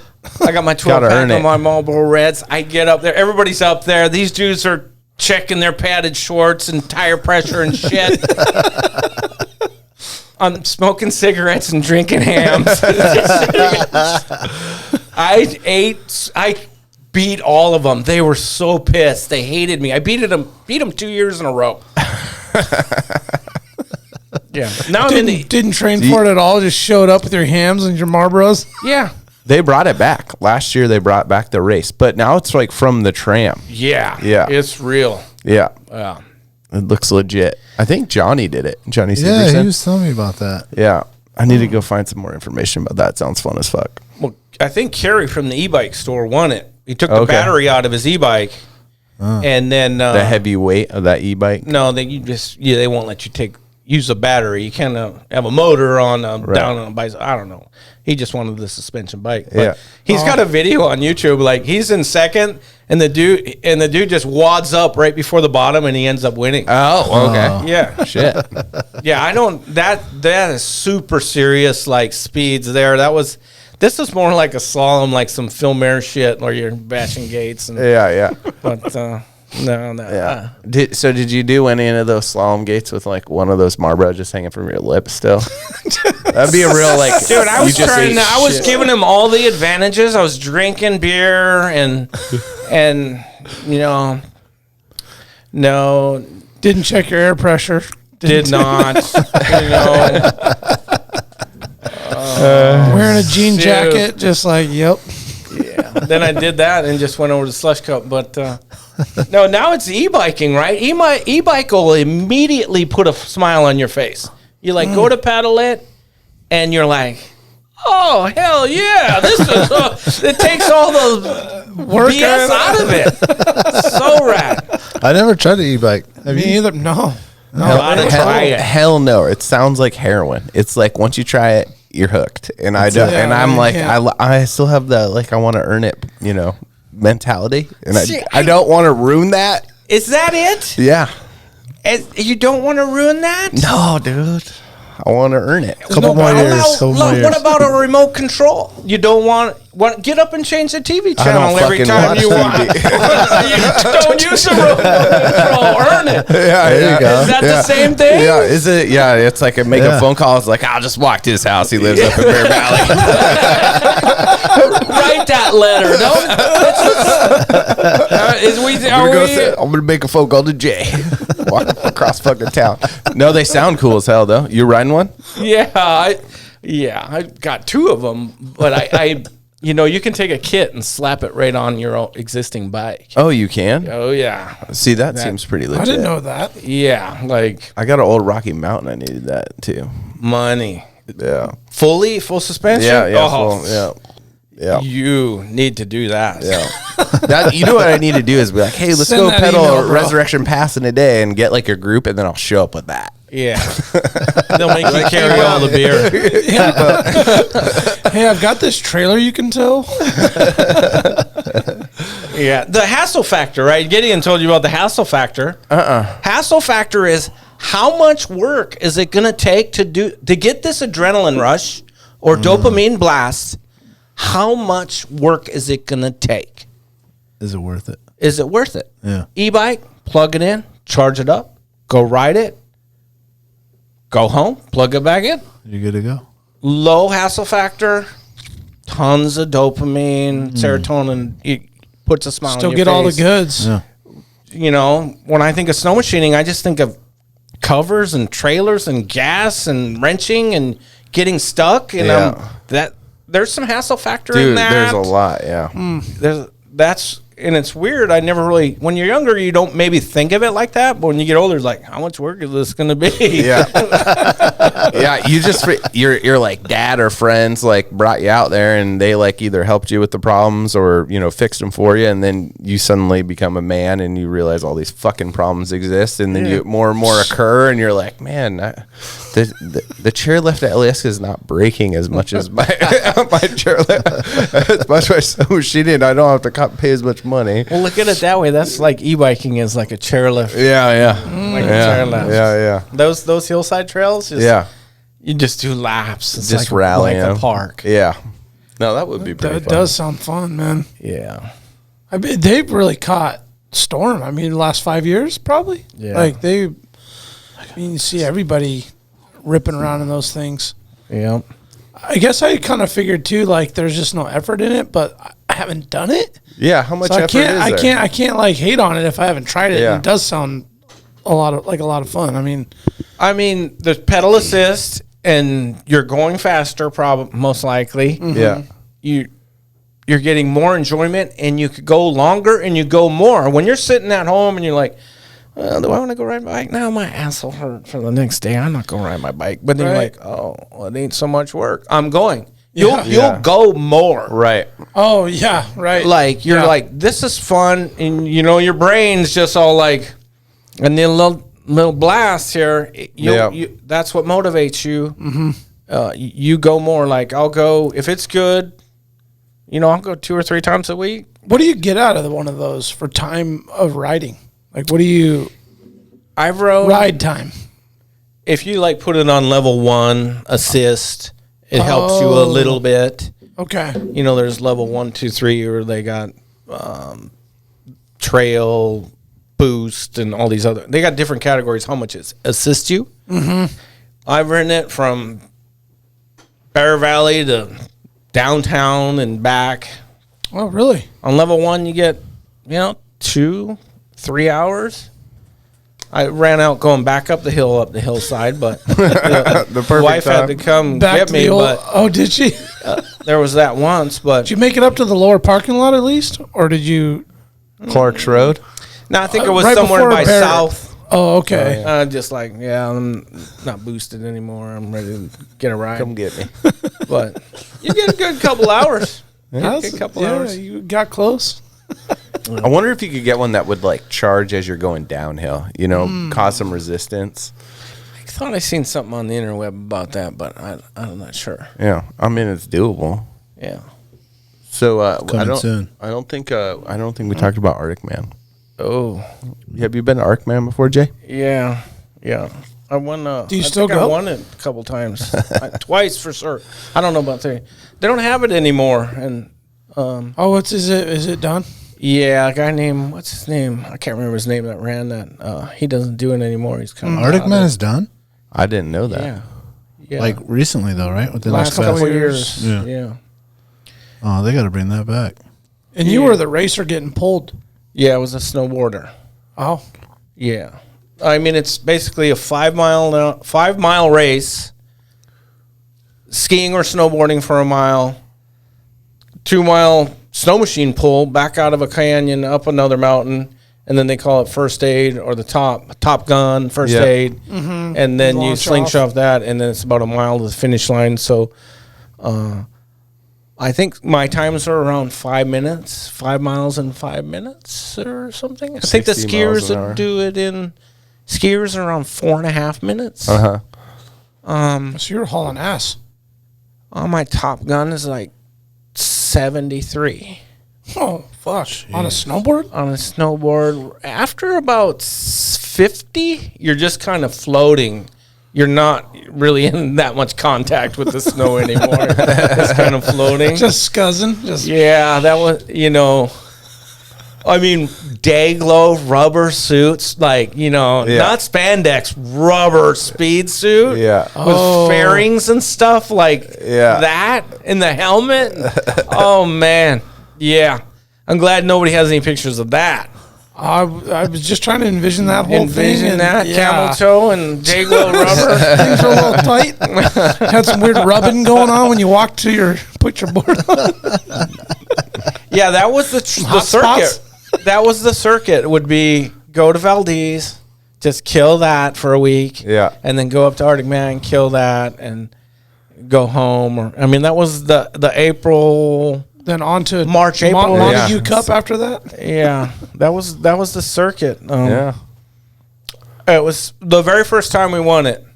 Me and a guy named Mark Canay. I don't know if anybody knows Mark, but anyways, we went up there in the winter when it was ungroomed. And we just did the course and timed ourselves, and we beat the previous year's time. Oh. We knew we were going to win. Okay. Okay. Yeah. And so we go back during the event, and there's a Calcutta, what they call it. They auction off the teams like horses. And some goes to charity, and some you win. Yeah. And so they, in the bar, the night before the race, they bring up the teams. Okay, we got Jay Liska and Mark Canay. Who wants to bid on the team? And everybody never heard of us. Like, nah, I didn't want to buy it. We had my wife buy us for $25. So we bought our team in the Calcutta, won it, and won half the money out of the Calcutta. We won like, $3,000 a piece. Nice. Yeah. For a $25 buy-in. Yeah, for the 25. The next year we could only buy half our team because everybody wanted to buy us. Yeah. It was you know, but I can't believe they let that die. I didn't know they had. It That's crazy. it got too restricted for the good reason. Yeah. Well, maybe after like the Troopers show. Yeah. It was like the highlight of their show was Arctic Man. Just put a kibosh on that. But tailgate's still going on. I'm not certain about that. I think it was on last year. Huh. I wonder. We'll have to do some research. Did you guys ever make it to Arctic Man? I always wanted to, but I was going to tailgate, which was like I had to like. It's always the same weekend. I had to choose. Well, it one didn't or the used other. to be. It used to be like It used to be like one week other. during the circuit days, yeah. But when I started going to Valdez and Arctic tailgate, Man, right?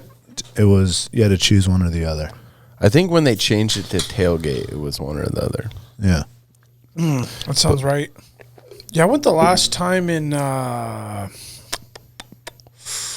probably 2010. So Arctic Man. Yeah, and it was fucking awesome. It was like perfect weather. It just snowed. The backcountry riding was good. The race was fucking good. The party was good. The troopers were doing their thing, but like, I think we had like, you know, you have your campers are in like pockets. So you have like Yeah, your little dude area. with a trailer, and this guy's got a motorhome, this guy's got the camper, and you got like your little like compound. And got in a huge fight with these Fairbanks Yamaha boys, and dude, it was fucking so fun, man. I think like in about 2005, like I was thinking about going, and this dude that worked for me on the slope came back from Arctic Man, and it looked like his face got hit by a 2x4, and this guy was a big dude, like It probably good did. hand up, and I asked him what happened, and he said that it got hit by a fucking 2x4. Yeah. And I was just like, you know what? I'm not gonna go to Arctic Man. That's not my Was he like group a big? of people. Was he like a big buff guy? He's pretty big. Yeah, Yeah, and it was probably 2005. I think That was you guys. No, this was like Brandon the hit him years. with the 2x4. Like there's like this one year I couldn't go, and some buddies went up like Friday night, drove up there right after work, like slept in the truck, like just the worst Arctic Man way.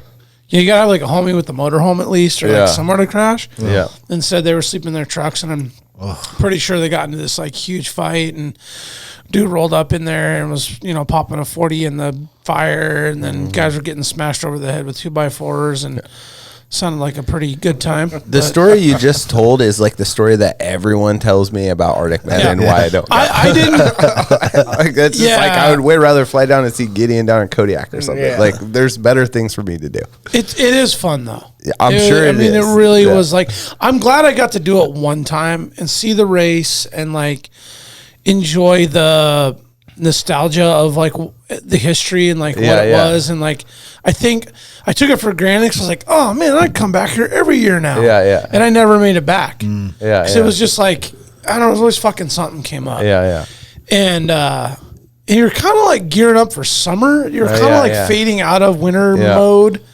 And Daylight, now looking sunlight. back, I'm like, man, like, fuck, I wish I'd have went years before, but I got one glorious like experience from it, and maybe it'll resurrect and come back one day. But That'll be coming back on AKJ's Alaska. I got a show for that. oh really? I got one of those. Oh, no. Scott won it. Oh, he did? Sweet. Scott and Ashley Call won the snowboarding.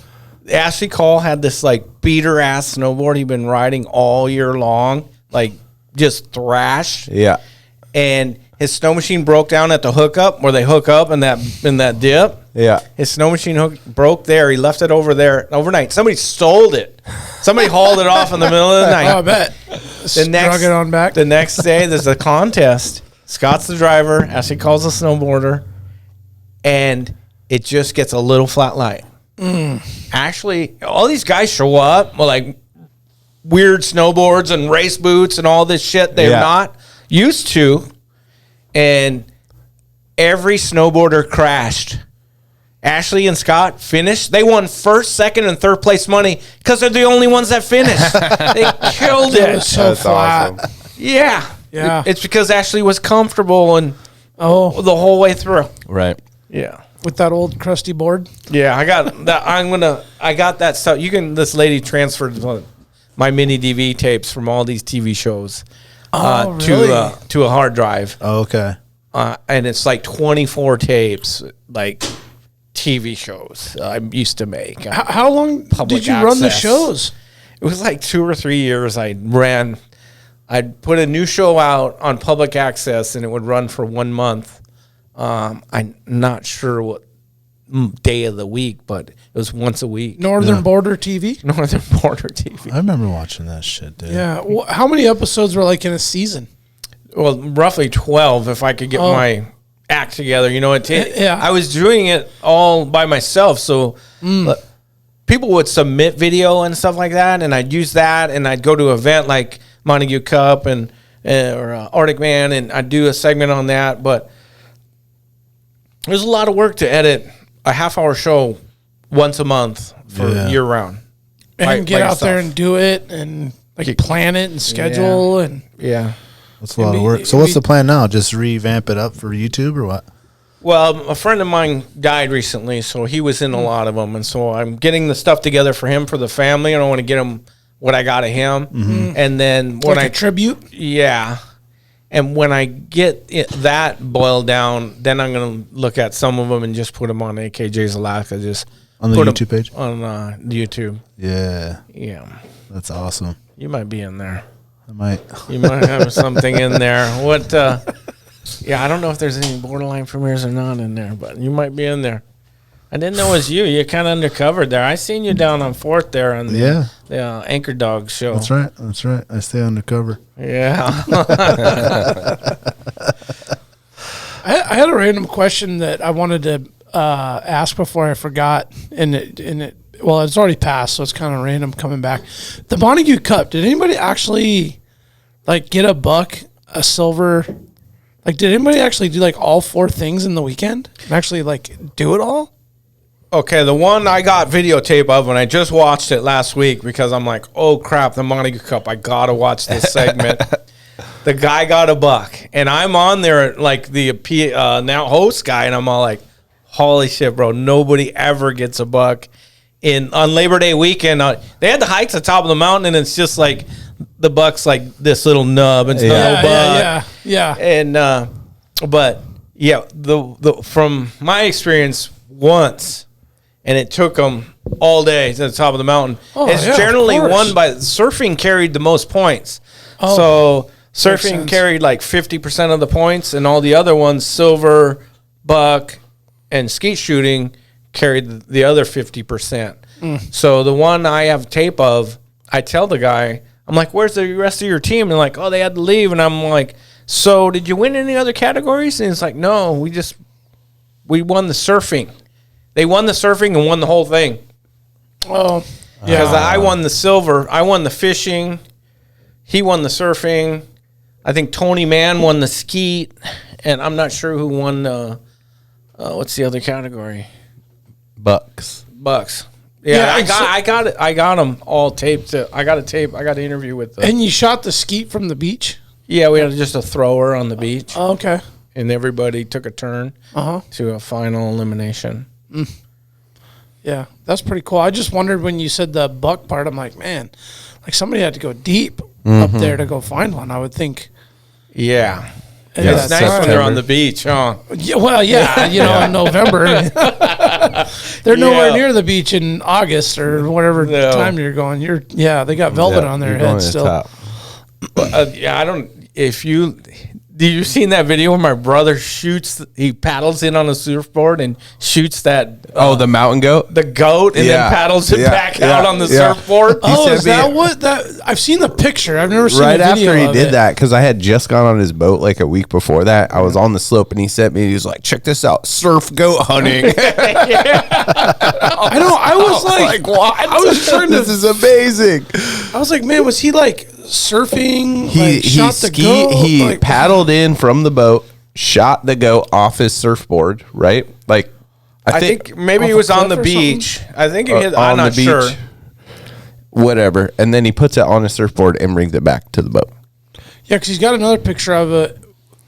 I think he's got like goggles and like maybe a snorkel goggles or something on, and he's got it on a rock.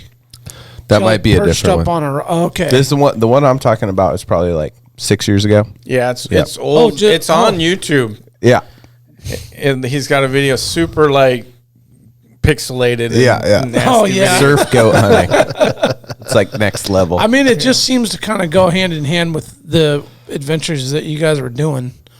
Yeah. I mean, if anybody was going to pull that off, it would have been Scott and you guys out there in your Montague Cup days. And I mean, kind of insane. It's crazy how like stuff, man, this sounds like a good idea at the time. And then you get into it and so like, whoa, this is heavy. And what are you thinking?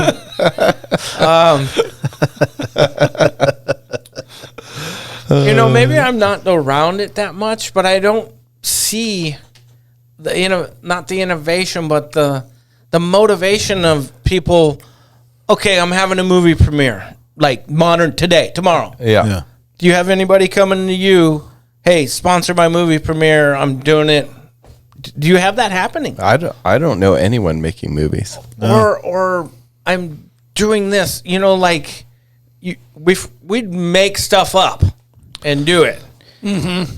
Yeah. I don't see that so much. That creativity juice out of people, youth, or like I'm kind of old, not that motivated, but I am trying to learn how to foil. Foil boarding, wing foiling. Yeah, dude, I was watching people in Hawaii do that, and I was like, man, that is wing incredible. foiling. Imagine you doing that would be like heaven. Imagine riding from I call it the toilet bowl. When you get out Whittier and you get on where it opens up and it's just a big toilet bowl. Yeah, it is the toilet bowl. Yeah, Wells Passage. Yeah. Imagine going from there back to Whittier, riding a downwind wave. It would be sick. Insane. It'd be like heaven. So do you have one of those yet? Yeah, I have a sup, foil board, and I have a wing. And it's tough. Have you been out on it? Oh yeah, I've been foiling, doing it. What I'm about just buying a dry suit? We're getting it's. We might have to get together, buddy. I'll go on it with you. So what about is this what you got going on here? Yes, that's exactly what he's talking about. Yeah, you see that, Jay? Yeah, the foil board. Oh yeah, that's where. Where are you there? That's the creek in Seward. Oh yeah. Okay. Yeah. Oh yeah. Yeah. What about having that out for the right wind direction during a board tide? You guys know Darren Mattingly. He does that. On one of these?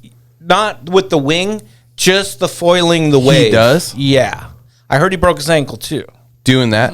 Because it's shallow, and he got super thrown and you got hit. And you're 3 feet off the ground, and he hit the mud or rolled his ankle and kind of broke it. Yeah. So I don't know. I'm not feeling that. What I'm saying is the stuff in Hawaii where they Dave Kalama and that they downwind from like Malachi to like these big open ocean swells, right down to Lanai or down to Maui. Yeah, that just ride a big wave. So we get out toilet bowl. Back to Whittier, or Seward when Seward starts rolling, past Kane's Head, a Costello Head in there, we get on those big wide open ocean swells. That'd be sick, and paddle on them. Man, that would be so cool. We get you going. So one thing that I was kind of worried about watching them is because I've done the wind boarding, not the wind surfing. Yeah, windsurfing, but is that not the right one? Windsurfing? Kiteboarding, thank you. And it's like too much shit. There's just like, I got it figured out, and by the time I got it figured out, I was like, oh, the thing I don't like about this is it doesn't feel like natural at all, and I just like threw it on the ground. I was like, I'm done. It's the same way I feel. So how is this compared to that? Well, it's like 4 sports in one, kind of. Yeah. Because you can foil a wave. Yeah. Paddle into it prone with your hands. You can paddle into it with a paddle, sup, foil. You can wing foil with a wing. And then there's downwinding, however you want to try that too. It's like multifaceted. Right. And the amount of junk, I'm the same way with that kiteboarding thing. It's all like, we're in Alaska and wind and strings and cold. It's just not a good time. Yeah. It's not trying to manage that. Yeah. I'm kind of solo a lot. I'm trying to do this crap by myself. Yeah. And I don't have a guy to launch my kite. And I don't have a guy to retrieve my kite. And I'm sure you can do it by yourself if you're good. Yeah. I just not that. Like I'm by myself there. And So it doesn't feel like it's like too much stuff. no, it's like just imagine climbing up onto your surfboard. The wing is laying in the water. Yeah. You raise the wing up, it's just going to flag out downwind. Yep. You just hold it. And then you just kind of pull it in, and you start. Once you start moving, that foil, it stabilizes everything. That's so much in the water. Yeah. You're not wobbly anymore. Yeah. You're not It looks janky. it looks so stable when you're riding on it. And then if you can get going 8 miles an hour, you're gonna come up on foil. Yeah. And then all That's the sweet spot. Well, I'm not pro, but from my experience, is about 8 miles. You get going 10 on, depending on what foil you got. But there's all that. But anyways, once you, like, say it's windy and choppy. Yeah. Once you come up on foil, all the wind chop went away. You're not riding on that crap. You're Just riding on top. just slicing. It all went away. Yeah. And so here we surf. Yeah. Surf's not always good. No. Sometimes there's And wind. it's super hard to get to and really timely. I need something else to do when Yeah, I go yeah. out there. I need Yeah. another option when I go out there. This is rad. What would be cool, can you undo the foil and then just use as a regular paddleboard the times you don't want a foil? Yeah, they have models that'll do that. Yeah. Because The one I have, no. No. Okay. No, I mean, Looks you like can. could unbolt it maybe. And do that's that, not but inflatable, right? That one is inflatable. It is. I have another one that's not. Okay. Because it'd Yeah. be cool to get one that you could unbolt it and it's inflatable. So then that seems like the best. Because I inflatable paddleboard in Alaska all the time. Right. Like once a week at least. So, when we can. Yeah. And so if I could easily put one of these foils on, that would be sick as fuck. I haven't seen. You could probably just fit some fins on it because it's a different box. Mm-hmm. It's a different box to hold the foil. It's two like long surfboard fin boxes instead of one. Oh, okay. It's a fin box of sorts, but it's different. Yeah. And you just get a modified fin, or we build one. Yeah, you could do something. That sounds sick. Well, for people that are just listening, they don't know what the fuck a foil is. What we're talking about here, it's pretty much like a stand up supboard that has an extension on the bottom with like a wing. Yeah, or something like that. Is that a wing? A good explanation? Yeah. And I would say it's about With a tail. 3 feet. That one in the picture that you had up there is 5'6". Oh, okay. The board itself. Yeah. Are you talking about the mast? I'm talking about the height of the mast is 3 feet, maybe. Yeah, maybe 3 feet. Okay. And do those come in various heights and for depth? Yeah, like if you're, maybe beginnerish, it's about 1.5 feet, or if you're really pro from Dover, it's 90 centimeters. Is that over 3 feet? I don't know. Gotcha. Mine's in the middle. The one I have is right in the middle. Yeah. It's kind of a happy medium. Yeah. So the idea is eventually once you get some speed, you're going to be raised up off and you're pretty much in the air and that wing is in the water still. Yeah. Yeah. Oh, that's badass. It's amazing how they like keep themselves right too. Like, watching these guys in Hawaii with that thing, like catching a wave or a swell, Yeah. Oh, it doesn't like throw off your momentum real bad. It doesn't seem like it does. Like the way you're supposed to learn is you learn the foil behind a boat. First. And so Getting when I was learning that, getting pulled, the boat wake, when you get to the top of the boat, there's a lot more energy and that foil feels it. You raise up. And if you breach the foil, you automatically go over the bars because you lost all lift. When it comes out of the water. Then. So you got to tilt it manually. You got to nose it down. Front foot pressure. Yeah. Keep it down. But the different parts of the boat wake, you feel the different amounts of energy. Yeah. So you kind of just can stay in the sweet spot and an ocean swell or something. There's energy in that. Yeah. So these guys knew what they were doing then. Yeah. Yeah. Have you ever seen that like little surfer toy? My twins have it, and it looks just like one of these. And you throw it out in a wave, and it catches every wave right up to the beach. So like when you watch that happening, and then you look out and see these guys doing it, you're like, oh, this makes a lot of sense. We're going to do that. I'll do it I've with been you. looking for a wingman because you can't do this by. Well, it's go hard with to you. drive a boat and anchor it and wing foil by yourself. Yeah. Let's Because do it. like it's kind of a downwind thing. When you're learning, you're definitely going downwind. Yeah. I mean, I have people on the beach just tell me, golly, that looks hard because I'm going out and then going downwind, and then I have to walk back up the beach and just do it all again. And they're like, this lady's like, what is that called? And I'm like, wing foiling? She's like, that looks really hard. Like, it is. A little hassle factor in that. Oh, there you go. Not, but back to the Surfer Stoke thing. You're in the water. You're boom. You feel good. Yeah, It's a good feeling. Yeah. If once you get that down, it's not quite an e-bike, I was just about to say but it that, definitely man. is not snow machining either. It's more of a therapeutic thing too. Kind of like sup. Yeah, Yeah. yeah. That's rad. That, That's awesome. See that? That's the one I've been working towards. That's the next. Sweet. Yeah, let's do it. I'll get out there with you, Jay. What would you do? Like anchor up in a bay and then Well, the work wind, the tide and the wind and find the right.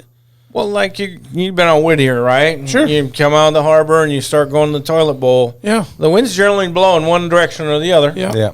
Coming out of the head of the bay usually. So Or you passage, just, yeah. if we're going to wing foil, we just go and Oh. we're going to go downwind, and I'm getting in and I'm going. Just follow me with the boat and pick me up. Yeah. Yep. And then okay. it's like a ski lift. We're going back. Go back out. Going back, and then you're doing it. Okay. Take turns. And then Or have a guy just run and then take you both, right? You can do Yeah. that too. or if you're going to do swell, like I've seen, like from Costello Head to Cane said, I've seen rolling ocean swell 5 foot, trough fish stuff. And then that you can either ride in on the wing, flag it out and just hold it and then ride the wave and just hang onto the wing, or paddle in with a sup paddle. Yeah. And just try and ride that wave. That's like a mile, or I have surfed the board tide for 20 minutes before. I've done like whatever miles on the board tide, and that's pretty crazy. That's really cool. But I mean, riding a wave or something for miles and minutes is just awesome, I think. It is. And it's something like Especially we've never, resurrection, like, man. as like surfers or whatever, we've never been able to do before. Like No, it's brand new. Yeah. It's kind of like snowboarding was back when I started getting into Ski biking. ski biking. Yeah. Yep. Yep. I mean, watching these dudes in Hawaii, evolution. they knew what they were doing. They're having a lot of fun, and they were countering well, so they were able to stay. And I can't remember the wind direction exactly, but I know the swell was moving one way, so it might have been where they were countering perfect in terms of the swell and the wind, or they were just good at what they were doing and were able to like keep like a localized position. They definitely went down the beach like a half mile, but it was a big beach. Nice. That's rad. That's rad. Jay, man, thanks for coming through. Thanks for all the info. Thanks for the awesome stories. Great stories, man. Checking out your YouTube page. If anyone wants to check it out, it's AKJ's Alaska. I mean, you must have like 100 videos on here of just all the cool stuff that you're doing. The Instagram is AK_J's_Alaska as well. If you want to look up that. Thanks for your history and just being bold to get after it as a young man and not be afraid to take that risk. I mean, you could have just been a boring electrician your whole life. Yeah. Well, thanks for that. And thanks for having me on. Yeah. It was a pleasure, man. You are an original for sure. And OG. I mean, it just, in small circles. I mean, it's really cool because Alaska has this like badass evolution of coolness, and it all kind of stemmed from like the 70s through the 80s and 90s, where all this like cool new shit came out. Yeah. And I was a little bit too young to, I guess I could have gotten into snowboarding and surfing, but it's really great that because it was probably really popular in your circle, but it really wasn't like a huge thing. No. Generally to the like Alaskan public. It wasn't like just something everybody knew you were doing surfing in Alaska. Even snowboarding when it came up, it was just so kind of like not mainstream, like, you know what I mean? And to see what it's become now and all the stuff you guys did and pioneered, it's cool. It's a really cool history. And you're kind of a like linchpin of all that, being involved in all that. So yeah, like I dig it. Teaching my brothers to snowboard. And Yeah, that man. one That's what I day, mean.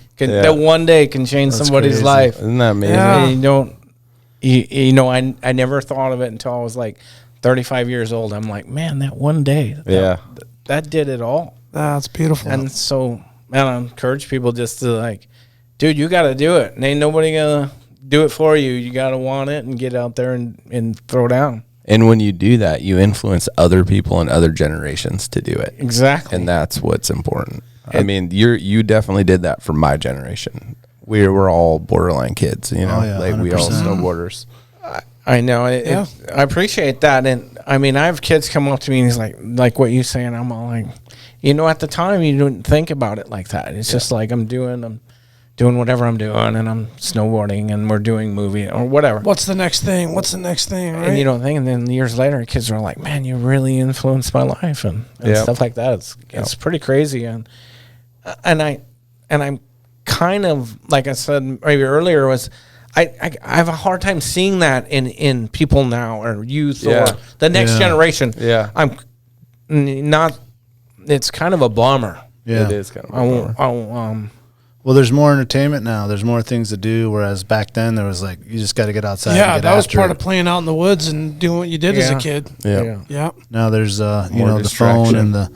and the watch and social everything media, that just has everything in front of you. You don't have to go and actually do it yourself when you can watch someone else do it. You know, it's kind of sad. Yeah, but there still be some kids out there. Oh, yeah. Definitely. Here's to yesterday. Here's to yesterday, boys. Yes, sir. Yes, sir. Thank you, Alaska. Thank you, Jay Liska, for Good call, coming Jay. out. I We love appreciate you. We love you. Stay wild, Alaska. You remember my speaking to you of what I call your overcautiousness. Are you not overcautious when you assume that you cannot do what the enemy is constantly doing? The Alaska Wild Project podcast is brought to you by the following sponsors. Tailored Restoration 24-hour emergency home services, helping Alaskans restore their dreams since 1972. Services include fire, water, mold, post-emergency cleaning, repair, and remodeling. Give them a call in Anchorage, Eagle River, Matsu, or Fairbanks. Hit them up at tailoredrestorationalaska.com. Looking to buy or sell a home? Look no further than Alaska's #1 real estate team at alaskashometeam.com. Decades of local experience, knowledge, and expertise in a competitive real estate market. Alaska's Home Team makes buying or selling your home a breeze. Give them a call today at 907-277-3777. Lady with the Plan, your own Alaska event planner. From scouting the perfect location to planning the tiniest details. Specializing in event management and production for intimate social gatherings, retreats, birthdays, bridal, and baby showers. Find Lady with the Plan on Instagram. The Bait Shack, located on Ship Creek upstream of the bridge. Can't miss the bright red shack. They are the go-to fishing gear rental and guide service on Ship Creek. Tight lines and fish on. Come hook into the action with them. Hit them up at thebaitshackak.com. Double Shovel Cider Company, located off of Arctic and 58th. Handcrafted Alaskan-made colonial ciders. They also have a tap room downtown on the corner of 5th and E. Stop by today and taste an award-winning cider. AKO Farms, located in Sitka, Alaska. Built from the ground up with concentrates as their single motivation. Find their products, such as their sugar wax, full spectrum diamond sauce carts, and more at the Treehouse AK and other dispensaries around the state. Ask your local bud tender about AKO. TheTreehouseAK.com, located at 341 Boniface Parkway, Alaska's own and grown cannabis and CBD store. Ask the bud tender what the strain of the day is to get your 10% off. The Treehouse, where the culture lives. Marijuana has intoxicating effects and may be habit-forming and addictive. Marijuana impairs concentration, coordination, and judgment. Do not operate a vehicle or machinery under the influence. There are health risks associated with consumption of marijuana. For the use of only by adults 21 and older. Keep out of the reach of children, and marijuana should not be used by women who are pregnant or breastfeeding. Serrano's Mexican Grill, 2 locations, one on Tudor, one on Northern Lights. The Northern Lights location has their new tequila bar. Check it out. Also see their daily specials at serranosmexicangrill.com. Lawn Pro AK, Alaska's year-round professional property maintenance team. Services include snow and ice management, weekly lawn care, and more. Get your free estimate today at lawnproak.com. Least his equal in prowess and act upon the claim. I say try. If we never try, we shall never succeed. This proposition is a simple truth, and is too important to be lost sight of for a moment. If we cannot beat the enemy where he now is, we never can. It is all easy if our troops march as well as the enemy, and it is unmanly to say they cannot do it.